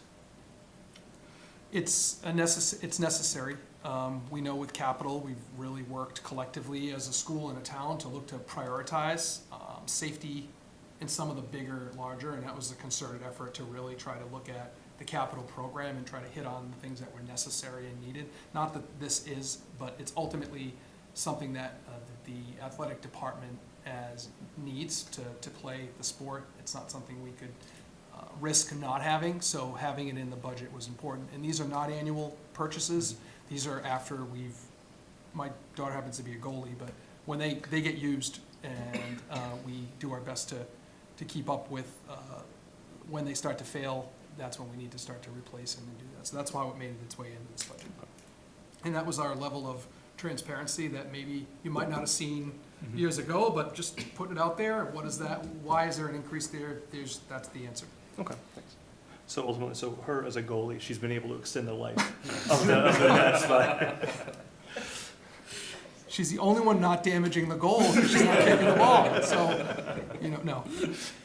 Her and her fellow goalies. Awesome. All right, you all set up? Yes, thank you. All right, and then we have 3520, other student activities. Nadia? Yeah, could you just elaborate on the reduction there for the 6,000? Is Yes, that so- the removal of a club, or? So these are student activity club stipends. When I went through each one of them, add them all up, the projection, based on this year's, it is down to 150,000. So that's just based on the current projection. Okay. Do we know how many clubs this budget supports, roughly? We can get that number to you. Yeah. Thank you. Yep. Nearly 22% increase in graduation expense. Can you speak to that? Yeah, so in FY '26, we did not budget for police detail. So in FY '27, we are adding that cost. Just to give you context, in FY '25, those costs were $2,000. So we added an extra $2,000 to the request just to account for police detail for graduation. Understood. Thank you. No problem. And this one, I just want to kind of comment on, I think I've done it every single year. When we first kind of got on the committee, Al and I, this was like right after COVID, and remember like this line itself was just anemic. So to kind of, because of the world that we were living in, to see it grow every single year, it just tells such a story of where we were, but where we are today, and all the activities that our kids were able to do. So it's just fantastic. This is the one that I always appreciate going up every year. So thanks. Nadia, you all set? Okay, so we've survived when it comes to all the holds. So at this point, I don't know if anyone has any kind of closing questions or anything that came up during the process, or if we can revisit this also after we have some citizens' comments. Sound good to everybody? Just want to make something. Yeah, just want to make one quick request. So I know the traffic near the Lincoln has been an issue, right? Is there a way we can add something on the transportation cost to have some police monitoring over there, something like that, in the budget, and see if we can get that approved? Because it's been a major issue, and there are a lot of accidents happen. Like even yesterday I saw some posts that this is the second time there was a school bus hit a car, and so I think we really need some kind of a discipline over there. So is it something we can add it in the budget that will help us to secure? So I think it's a great question. It's definitely been a topic of a lot of discussion over the past couple of months. And we are starting to look at different things to do, such as the change to the queuing schedule and things like that. At this point, I think the budget put forward, this is what we've really been able to research and put down, as kind of a consistent approach for what's available right now. The other thing that I'd highlight, for as much as I think a lot of us agree that there's things that need to be done, any additional cost expended anywhere right now has to be found somewhere else. So we'd have, in order to find that additional support, in order to find someone to go out and kind of enforce that, or having a police detail, something like that, we have to find something else to cut to keep everything in line. So it's definitely something that I think we're trying to find different ways and creative ways to do that without increasing or without flexing the budget. But that's just kind of my general response and concern there. There are also other things that we can do to look into transportation. We've had some really great collaborative discussions with town already on what we can do to try and improve that as quickly as possible. As does happen, things are never quite as instantaneous as we'd all like, but there is definitely work being done. All right, thank you. Thanks for bringing that up. Can I chime in one suggestion? One part that probably could be done without necessarily raising the budget is families that are getting free buses or eligible for it, take the bus. Do not drive your kid if you can. Like that's the thing. Less cars going into these complexes will reduce these problems. So with the redistricting, we know that there are more people that are outside of that 2-mile radius. It's in the elementary range. So take advantage of the free buses. We have to pay for the buses anyway. Let's use the capacity. Let's save the traffic, because I live off of Lincoln Street, and if I ever have to leave during the exiting of school or even the beginning, it's just like, all right, we're just gonna wait here, let this freeway go through, and then go from there. So I think if people take the buses, we won't have as much of these problems. Okay. So at this point in time, we're gonna open things up to public comment. We do have a couple people in the room. I wanna make sure they have the opportunity to talk first. And then what we'll do is we'll go on to anyone who's on Zoom. Again, anyone on Zoom, feel free to raise your hand. You can do that while you're waiting, while you're listening to us, so we just kind of get the whole tier of everything going through. I already see some folks taking care of that, so thank you. And if you come up, just kind of directly addressing things to who could possibly answer it for you, and we'll do our best to be able to resolve that. Lucas, Just additional a comment? shout out you mentioned Zoom, all the principals, and I see assistant principals are on the Zoom meeting, or they're watching it via, you might not see them on the screen, their names, but they're all present and here as well. We will do our best to answer all the questions, but I just wanted you to know they're supporting the work and the budget and wanting to advocate for their schools as a show of unity. They are all listening online and want to say hi to them at home. Thank you so much for calling that out. Yeah. Awesome. So anyone in the audience who would like to come up and speak, we're going to try to keep this to 3 minutes at this point, just because of the number of people who are watching. Steve Sherlock, 13 Magnolia Drive, Community Information Director for Franklin Matters, Franklin Public Radio. Thank you for the opportunity, Mr. Chair.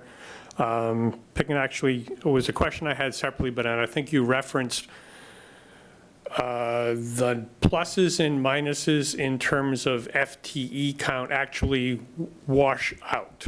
So that was going to be the clarification. As I was prepping, doing my numbers, I missed one somewhere perhaps, but I wanted to clarify that. So that's the clarification. So while it's level service, there are details clearly, so it's like the swan, you are not seeing the paddling underneath. It's still level on the surface, but there are some changes. And obviously with respectfully, your inside view, that's the best decisions you're making for us, so appreciate that. Comment on the net school spending overall. While we heard the Medicare reimbursement goes into the town, there is accounting done by both sides. That should be much more public at that detail level, because I know Jamie has talked of his, 20 million, 28 million, whatever the number is, and it varies, I understand, from year to year, as I'm sure is normal, but that number should be available to both sides so that we all agree somebody is helping each other. Because as I've said, and certainly a number of people have seen, the town has been helping the schools over time. They took custodians, they took facilities, so you and the schools can focus on the education, which is your key responsibility. So net school spending is also done statewide to make that a nice, even playing field, because as has also been mentioned in a number of meetings, some towns don't necessarily have the same structure, some school departments don't have the same structure, some things go here. The state washes it out and makes apples to apples comparisons easily available. The only other piece, because it was mentioned in terms of how many students participate from a high school perspective, it'd be great to have, if we've got 14, 30, or whatever the number is, how many students are athletes for at least one sport, activities for at least one activity, and no activity or athletics. And that should total to the 14 whatever, because I also know that there's a number of athletes and actions or activities that they do multiple things. So trying to bucket where those populations are, I think that would make some sense to a lot of folks. Thank you for the opportunity. Thank you very much. Anyone else? Okay. So then going on to Zoom, Councilor Callaway Tripp.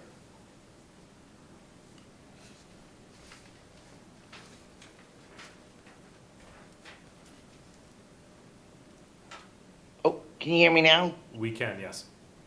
Okay, I feel like a Verizon commercial. I have a few questions. I'll try to get them done in 3 minutes, but if not, I will email them to you. The first one was involving the revolving accounts. So your revolving accounts that you have listed in the budget, are they only strictly used for that specific account? Like, in other words, athletic receipts can only be used for athletic related expenses, lost book receipts only to replace books, ECDC receipts solely to fund the ECDC program? Or can they help cover shortfalls in other areas? Also, with the ECDC, does those receipts cover any of the salaries for those educators?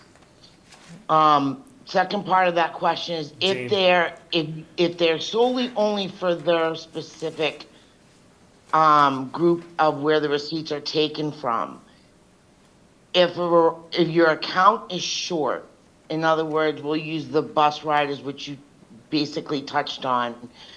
If you don't have enough in the revolving account to cover that, where does that money come from? Is that strictly from your operating budget?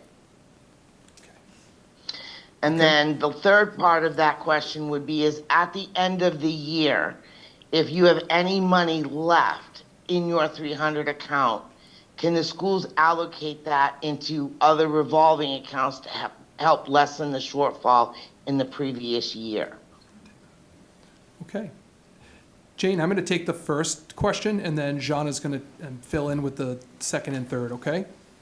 Okay, that's fine. So the revolving accounts, as they're set up, can only be used to fund the purpose in which they were collected for. So you gave some great examples. One was athletics, collecting for athletics goes back to support the athletic program. Any other type of revolving account that we have, it's collected for those purposes and then can only be used. Year to year, I know when we talk about carryover, those accounts fluctuate throughout the year. So a great example is when we start a fall sport, you'll get the fee, hey, congratulations, your child made X team. The fees are due, people pay the fees, and then that's expended through the season as you pay for buses and referees and uniforms or whatever the case. And then by the November date, right after Thanksgiving, is when the winter season is kicking up for tryouts, typically the Monday right after the Thanksgiving break, you'll see another surge. So sometimes, depending on what point in time you look at any one of those accounts, there's a lot of fluctuation. But to answer your question directly, and I'm so glad that you asked it because it has come up multiple times, and I appreciate that you've been paying attention. I've seen you at many of these meetings, but ultimately those accounts, any revolving, must be spent for the purposes in which it was collected for, to the direct benefit of the students that are participating in those programs. I'll kick it over to Jana to answer 2 and 3. Sure. Okay, So thank you. the second part of the question was what happens if we run out of funds in the revolving account? We would have to go to increase our operating budget request to fund those services. We cannot go into the negative in our revolving funds. We typically try to keep 1 year worth of expenses in each of the revolving funds, but accounts such as transportation, athletics, we have not been able to do that. And then to Who's the- clarify, on the back half of that question, she did also ask if you can transfer from, let's say, the ECDC account over to the athletics account if there is a shortfall, or if we just have to go out of the operating budget. We cannot transfer from one revolving fund to another. Like Mr. Jagir said, we can only use funds from the athletic revolving to offset athletic costs. You cannot borrow money against the revolving funds. You cannot transfer funds from the revolving accounts to the operating budget. And the third part of the question was if we have money left over in our If you have money left over in line 300, so overall school account, at the end of the year, can we allocate that into revolving accounts or potentially set it aside for capital to help offset any structural projects? So at the end of the year, any leftover in the operating budget goes back to the town. It's the same with all the other departments. We cannot move operating funds into revolving accounts. Albeit it is a small number comparatively, but I just think it's worth noting. There's a mechanism for which unspent account 300 funds go back to the town. The way we structure our budget, it's a highly human business, so we can account and predict. We're not trying to predict like the weather tonight, for example, where I saw 6 inches, 2 inches. I think that's a different challenge, and certainly, there are different departments that have different types of budget modeling that has to take place. Just the nature of the beast, I think, it's respective to whatever your job is and the services you provide to the town. So typically, those numbers are small, but, there is a mechanism, and then a small transfer is typically made annually to that. So am I speaking correctly? Yeah, at the end of the year, when we close the year, usually July 15th, any remaining funds in every department, schools and other departments, get transferred by the town comptroller and goes to free cash, to support free cash. Okay, thank you. All right, so my next question is regarding your revenue grants. So it's a kind of another three-part, because everybody who knows me knows I like to ask a lot of questions. Are these grants received to help offset costs over and above money that is put on line 300? Do these grants need to be applied for each year? And if for some reason the grants were denied, what would that look like for the schools? An example, in FY '27, would the schools for special ed, like if the grant for your special ed was cut, would that mean that you'd have to make like 1.5 million in cuts, or you'd have to increase your request in your operating budget for 1.5 million? So the first answer, the first question's a yes, but I don't remember exactly what was asked. I just was filing it away. The first question, Jane? It was basically asking if it was money basically above, it's not Yes, included the yes, money in the okay. 300. Yes. Correct, yes, it is. That is money above and beyond. The next part, we do apply each year for grants. There's very few, I don't know of a multi-year grant that exists today. Maybe competitive ones, but in the spirit, I think, of the question, those are annual grants that we must apply for annually. And then the third part, I just would say, if we weren't able to receive those, we would then have either, one of two things could happen. We could ask and request more funding, and if more funding wasn't provided, we then would cut. So both answers would be correct in the sense of depending on the direction in which we were either able to afford it or not, and I think that's the short answer. Yep.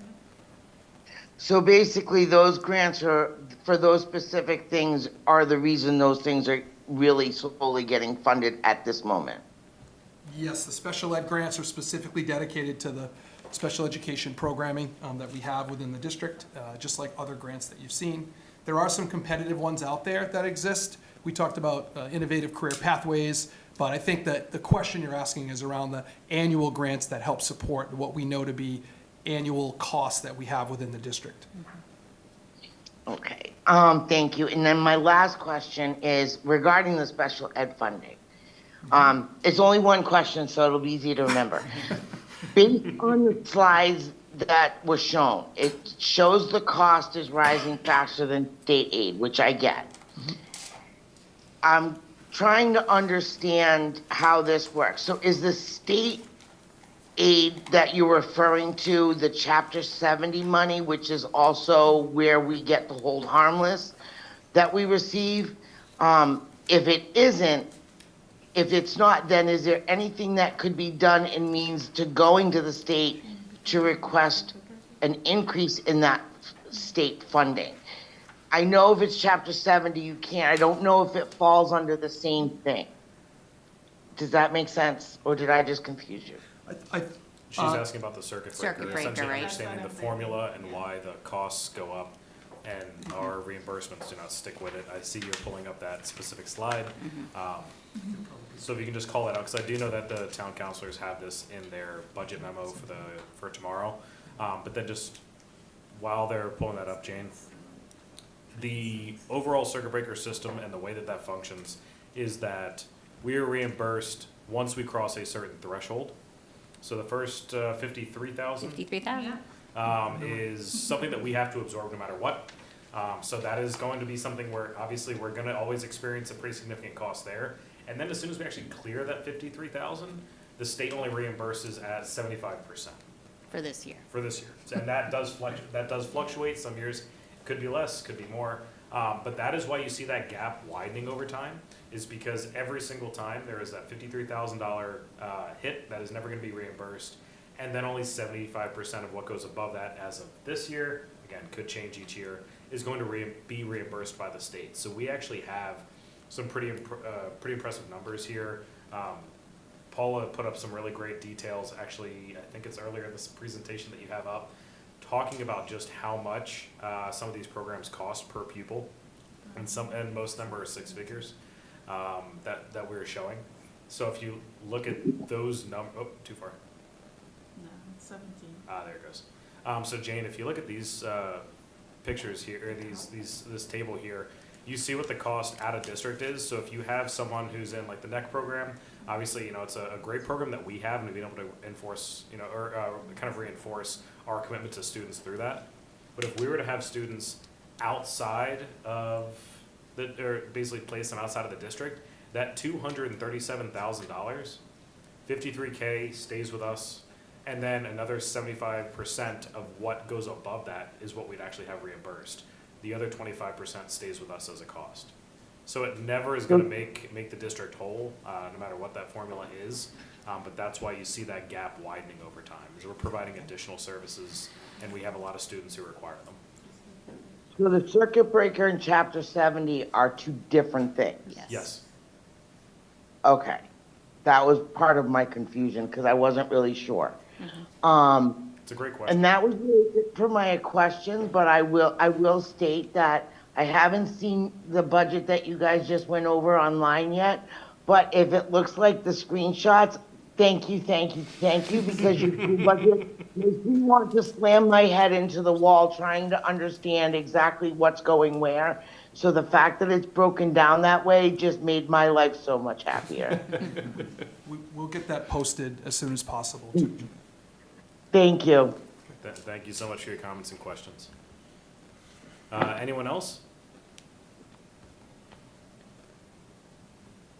I feel like Counselor Kellaway-Tripp covered the questions for everybody, it seems like, which is great. Again, really appreciate that input. And again, I know that people who are watching can't necessarily see, but we do have quite a few of our town councilors here watching us and engaging and making sure that they understand what's going on. I know they have budget discussions tomorrow, so again, really appreciate Counselor Kellaway-Tripp speaking up and asking her questions, and knowing that we do have quite a few of the town councilors here, just making sure that they have all the information from us. And again, welcome them and anyone else who's watching who doesn't necessarily feel comfortable speaking up here. Email any of us, ask us the questions. We're happy to engage. We're happy to direct you to the right folks if we can't answer them directly. But as has been kind of the constant theme throughout the entire night, the transparency and making sure that everyone understands what is going on in the schools and kind of where all the monies go is one of the key themes that we've really been looking to instill. So anything we can do to help further that is really part of our goal. Okay, Lucas? I have an update on the question that was asked by Nadia, which was how many clubs are in operation, and currently we have 52 total clubs between the middle school and the high school. Thank you. You're welcome. All right, do we have any other questions or comments from the committee? Yeah, just to reiterate what I had said earlier in terms of just the quality of this budget, in comparison to years, like every single year, it gets better, in the sense of clarity, transparency, ease of understanding, because, I remember the first budget meeting, and it was just like, deer in the headlight, this huge thing, a billion different questions, and now, I think it's easy, and I think if just this document is shared with somebody with what's there, it's easy to digest without being here and asking all the questions. So thank you for that.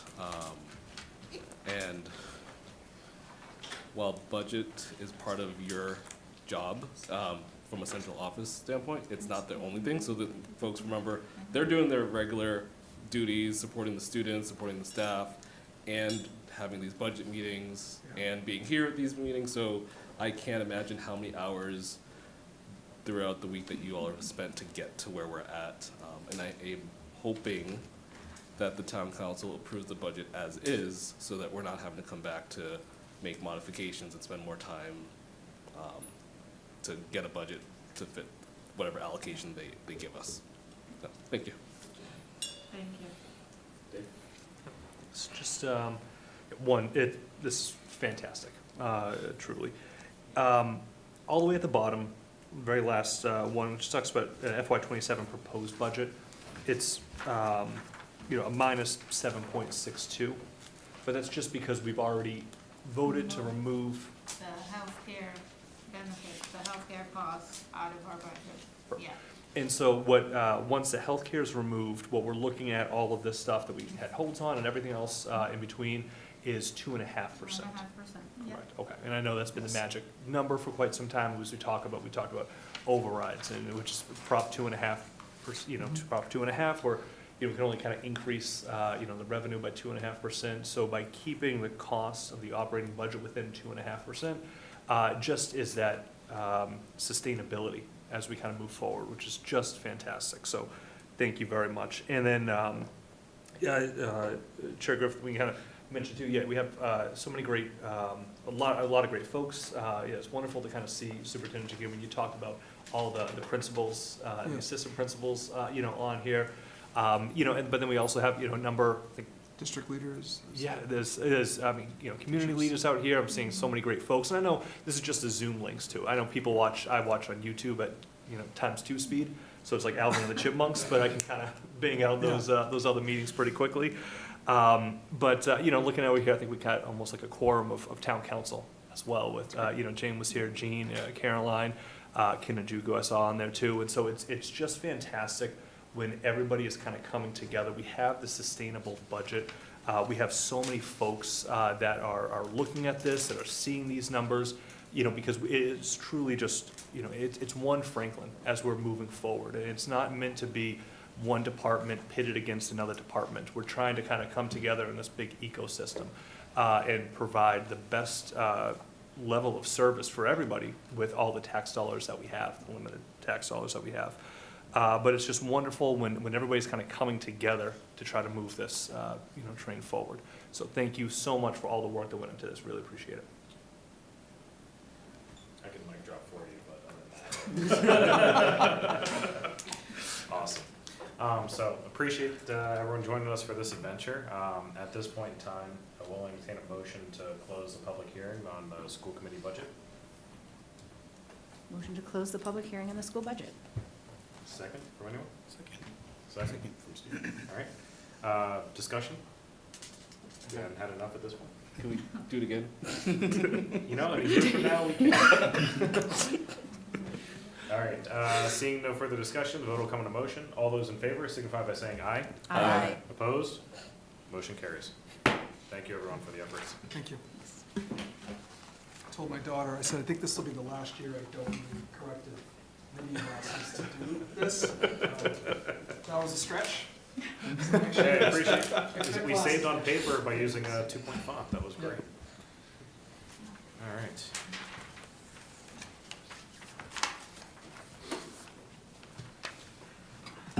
So while folks are getting settled again, just for clarification, anyone tuning in partway through, we did move around our agenda quite a bit. So we have already covered our discussion items, discussion-only items, and our consent agenda. So now we're going to be moving into the information matters. As was discussed during the motion at the beginning, in order to move things around, I don't believe we've had a whole lot of updates across all of our informational matters aspects, including the different subcommittees and liaison positions. So I'll just toss it out and say, who has met or discussed with their committees or liaisons? Okay, we have 2. So, Reese, wanna go ahead? It's a mental health and wellness task force, is that accurate? Yeah. Met since our last meeting, and as I said last time, we anticipated having the officer come in, talk about online predators and the impact on our students, and we discussed methods to get support and education out there to students and parents, and different resources in the community that we could pull in to help us in those efforts. And so among the many options we discussed, and then kind of divvied up like who's going to take initiative to do what actions, is connecting with not just other town resources, but businesses, especially ones that are related to safety, like martial arts studios, to see if there may be an opportunity there to help, just spread the education, also reaching out to mental health clinics to see what resources they may have related to instructing students on online safety and the like. Similarly, we want to help parents learn how to talk about this with their kids and what to kind of look out for, what to be aware of. And finally, efforts into putting out for like students, if this is happening or when it happens to you, which is much more accurate because pretty much anyone online is going to encounter something unsavory at some point. What do? Here's what you do. Here are the people in the school that you can go to, and they'll help you get the support from there. So that's what we did. Unfortunately, SWAC was canceled since, but we were meant to meet, but we'll meet in March, so I don't have any updates on SWAC. Awesome. Al? Yep, so community relations, we actually met yesterday. We had finalized our mission statement, which actually was a collaborative effort, but Nadia helped us get it over the finish line. So just to read out what we ended up with. Committed to strengthening the relationship between Franklin Public Schools and the greater community by providing transparency, accurate and timely communication, thoughtful engagement opportunities, and informed advocacy. So that's what we agreed on as a group. We talked about kind of our quarterly engagement event. So Stephen's actually leading that effort. You'll probably reach out here from him in terms of potential dates and your availability once we hear back from Colin on different opportunities. And then what else we talked about the newsletter, which the last one came out this past Friday. The next one will come out on March 5th, and we will begin our planning for Strawberry Stroll as well in the upcoming meeting. So, yes, I know, right? Exactly. Fantastic. Thank you for the update. All right. So now we're moving out, going to citizens' comments. So are there any citizens in the audience, in person or online, who would like to comment on an item that falls in the committee's purview? Steve Sherlock, 13 Magnolia Drive, Community Information Director for Franklin Matters and Franklin Public Radio, with 3 public service announcements. Thank you, Mr. Chair. First, we have a new author publishing a book next week, and since you're going to be away or school's going to be away, in case you need a book, February 20th, the publication date for Buddy the Brain by Ali Rayum, who is also a brain injury survivor as well as our chair of the Commission on Disability. It becomes available February 20th in multiple formats. There's also an audio version, so watch for that. She's getting much more active in the social, and we'll be sharing that, so you'll be able to find the links. I'm assuming it's available in all your normal bookstores. Secondly, were you aware, I just found out the other day, the number 2 cause for death in Massachusetts is high blood pressure? Yeah, I did not know that. The audio with our town nurse, Alicia, will be available tomorrow on Franklin Matters. And one of the first of many, and clearly that's the town new marketing thing, if people hadn't been aware of it, it's legit because the health department, the library, and the Heart Association have collaborated so that there is a blood pressure kit available in the library. You can sit down at the desk, wait 5 minutes, take the test, and find out. Or you can also get a blood pressure kit to take out of the library like you would a book, a DVD, etc. So, more info coming. You can listen to the audio available tomorrow. It'll also be on the radio, I believe, on Friday. Stay tuned to Franklin Matters on that.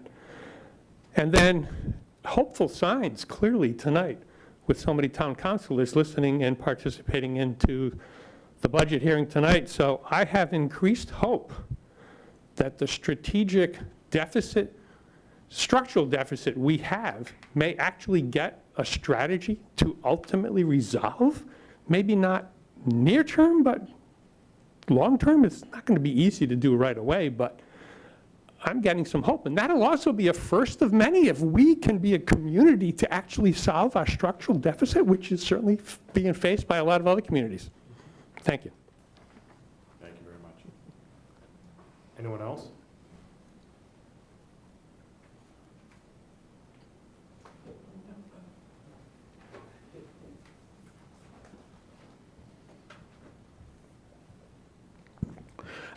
Stephen Arnold, 520 Maple Street. I was interested in the disposition of the Federated Church will be coming up at Town Council, and I go there and, well, I went to the annual report meeting last Sunday, and they said, we're not bankrupt, but the thought was that the town may take over purchase of the church, and I think the church that I go to is a very important thing in the town, and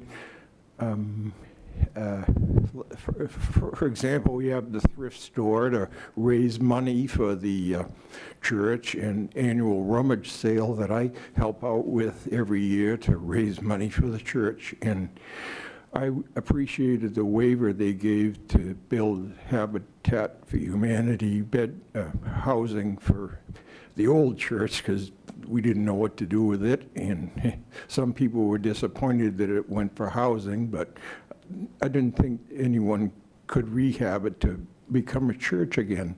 But anyway, I'm interested in how they can have performances there and to keep the church running, and I just wanted to give my input about the process and whether or not the town will take over purchase of the church. I'm sort of interested in it. Thank you. Thank you.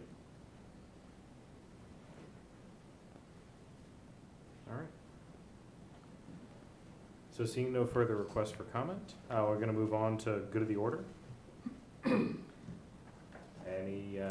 comments from anyone on, this is just kind of how we run things, any potential improvements or different ideas? So I'd like to take this opportunity to thank the superintendent office for arranging the school visit. It was one of the best school visit.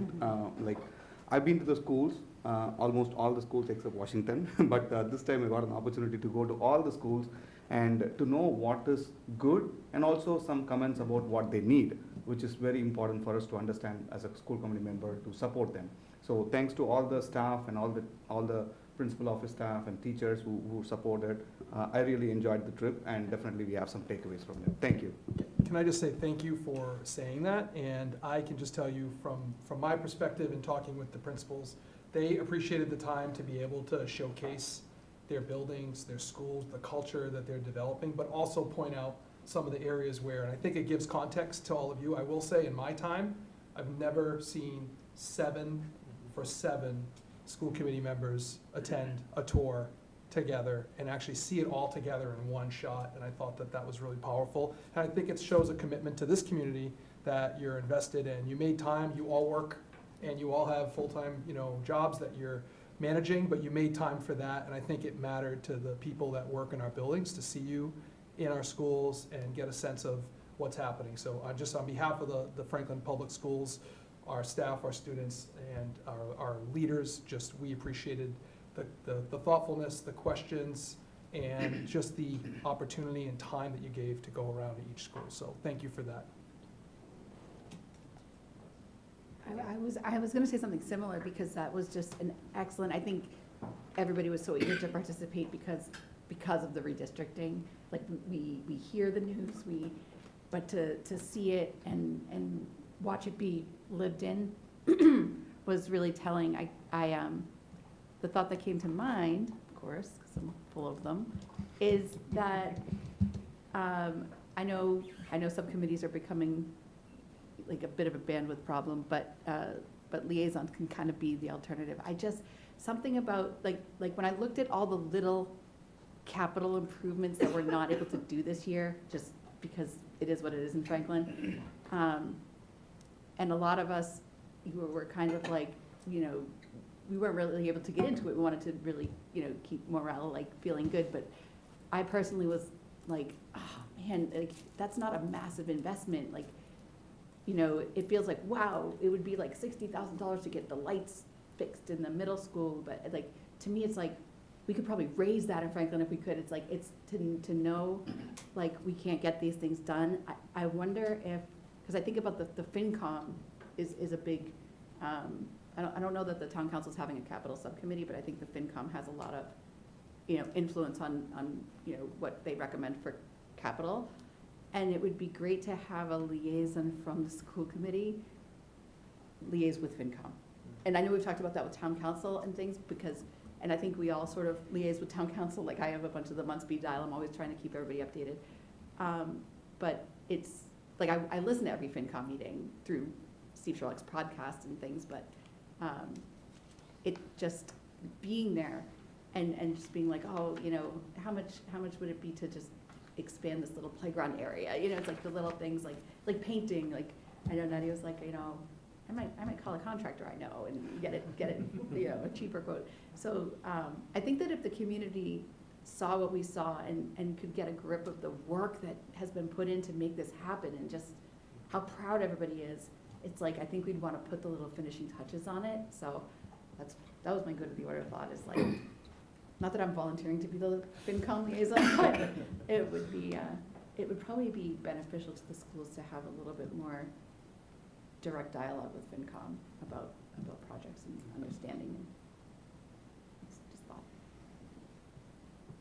I would just say, you know, we were in attendance at the FinCom. I think there's tremendous support for the projects across departments from the FinCom in that area. Yeah. I think we're up against a structural deficit where we are at a point, if you've seen the town administrator's projections and the way to balance the budget, it's either paint, either construction, repair, or balancing the budget, right? Those are kind of the choices. So I think we're in some difficult positions. I think that's where really being disciplined with what we have and trying to be as strategic as possible. I think there's a shared interest, and I feel it, and I think Mr. Sherlock kind of hit on it. I feel a shared interest in wanting the best for this town across all of the bodies that exist, and everyone might come at that from a different approach, but there's a feeling around that. And I think trying to be responsible, right, with it. So I agree with you. I appreciate the comment, and I'm glad that the tour was able to provide some of the kind of insight. We do it once every term, but I wonder about maybe annually before we get into budget conversations, if we try to do something. I know everyone's gonna look at me like, oh my goodness. But we have a model, we kind of built a model that exists, and now we have a mechanism. I wonder if, with enough notice, if we were able to kind of try to repeat that next year in January, and maybe look to do that before we get into the budget conversations. I think it's helpful, so you can get a sense, and then, you know, just my 2 cents. Not trying to make more work for myself, but it's important. If you oversee schools and budget, I do think principals are always looking for that opportunity to be honest and real, and I feel like I do my best to be as transparent and honest with the needs, but ultimately I think it's great to get some airtime for our leaders in the buildings as well, to point out things that maybe don't make it to the sheet or some presentation because they've been filtered out in some way for the right reasons. If we do it annually, I can't speak. If we do it annually, can we get the same bus driver? I'll try. Yeah. Can I just piggyback on that comment? I think it was so helpful to go through and see all of those capital improvements and sort of touch on them. I think people in the community are also noticing those things, so I would love to have just a master list of capital improvements, no matter how small or how large, just so that the people in the community can also see, oh, like it is on the list somewhere, to know that it has been targeted. It's just a matter of we don't have the funding, and everything has to be tiered and approved. And so just to have that list visible, I think would be. We can do that, and we have a list that needs to be updated even now, as of today. We had a list from when we tackled the summer and all the moves and all the things that were kind of priority 1, but there was 2 and 3 on there, and I think your point is around just repackaging and re-showing that, I think is something that we plan to do, but certainly, that's a good point, we can make that happen. Just as far as strategizing Yes. going forward, so. Yeah, I had three things that I wanted to mention. The first was that I just wanted to bring up, I think it would be helpful to have something like good of the order. Maybe it's just like committee member comments or something at the end of each meeting. Town council does it. I like that part of town council. And, certainly I've had moments where there's something I want to bring up that's kind of small, but don't know when to say it. So I just kind of, have been interrupting and I don't want to keep doing it. It can provide some structure for those things. The second is my thing for this night that I wanted to just kind of share is that, there's been a lot of interest in the community about screens and mental health. And I really appreciate the comments that were made here that came my way. Mr. Sherlock, I've noticed a theme in what you're choosing to publicize in your newsletters as well. And I appreciate being pointed towards those resources. I wanted to share a resource with parents out there as we were taking a look at, at how we're going to be using screens in Franklin Public going forward, is that the author of The Anxious Generation, Jonathan Haidt, co-authored a graphic novel with Catherine Price, who wrote How to Break Up with Your Phone. And it's called The Amazing Generation. And it is essentially the content of the anxious generation distilled in a way that is geared towards educating kids about screens, about how apps are designed to hook us, to shape our behavior. And you can get it through the Minuteman Library. I've got one of the copies out right now, though, so you can't get all of them. But my wife actually noticed it and picked it up and brought it home. And my son came talking to me about dopamine. And he and I have had conversations about how certain video games are made to shape your behavior, and how it's important to be aware of and avoid that, but not in such specific language. And reading through the book myself, it's really accessible, and I think it's a great resource for parents who want to provide that education to their children, or for even adults out there who need some better understanding of exactly how those things work. So I wanted to throw that out there. Finally, the third thing I wanted to bring up is going back to the tours again. One thing that I had noticed that struck me very early on during the tours and was persistent throughout the day at every single school is just how high quality the interactions between the adults and the students in the school were. And this was every place we went. So this is, the one that first really struck me was we were in an ECDC classroom that was empty. The teacher came in with her students. The students are looking at us wide-eyed, and immediately the teacher stepped in and framed this interaction in a way that put the students at ease and made them comfortable. And she said, oh, how exciting, we have visitors.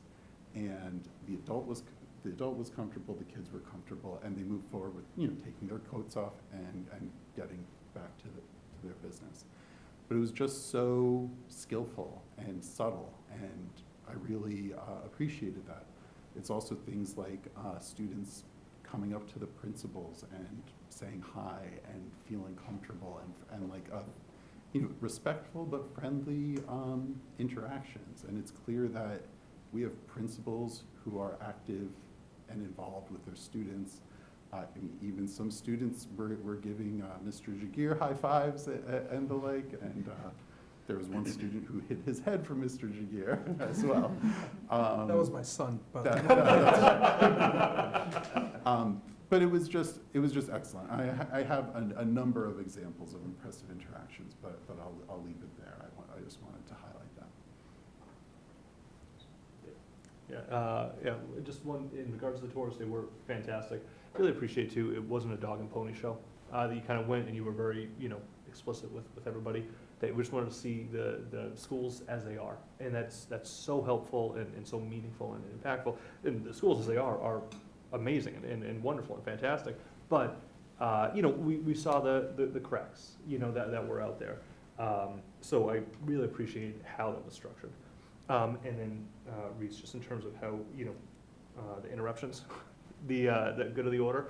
So this was something I think that Denise Spencer wrote the norms and procedures way back when, and that was introduced like the good of the order, and also that one amendment that we later got rid of that inevitably canceled the meeting as soon as I was talking, like 10 o'clock.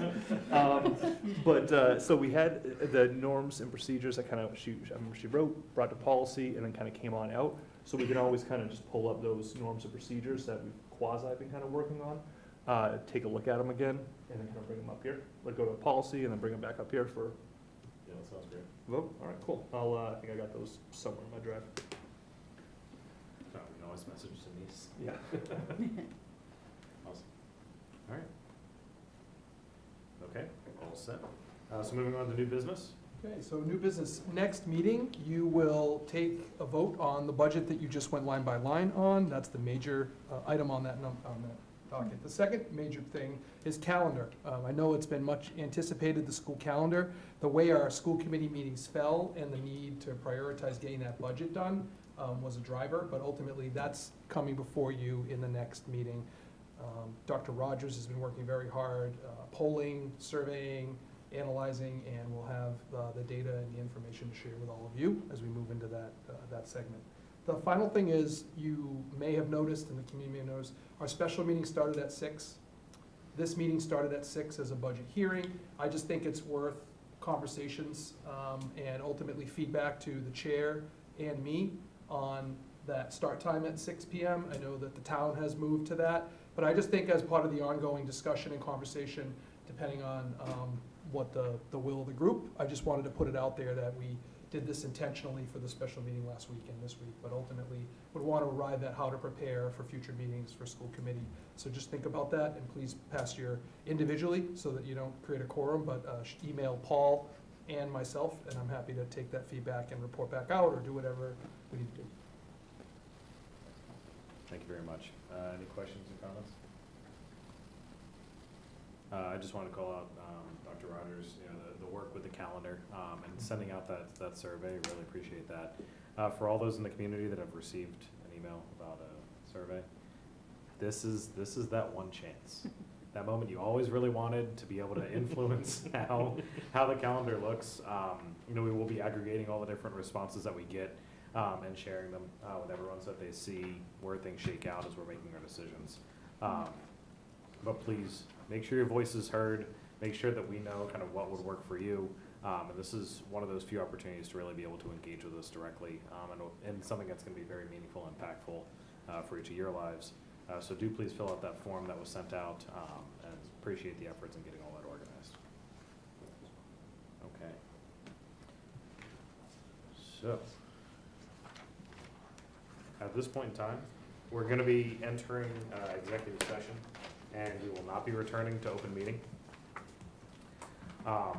So at this point, I would like to entertain a motion to enter executive session as per Mass General Law, Section 30A, subsection 12-3, to discuss strategy with respect to collective bargaining or litigation if an open meeting may have a detrimental effect on the bargaining or litigation position of the public body, and the chair so declares. So moved. Is there a second? Second.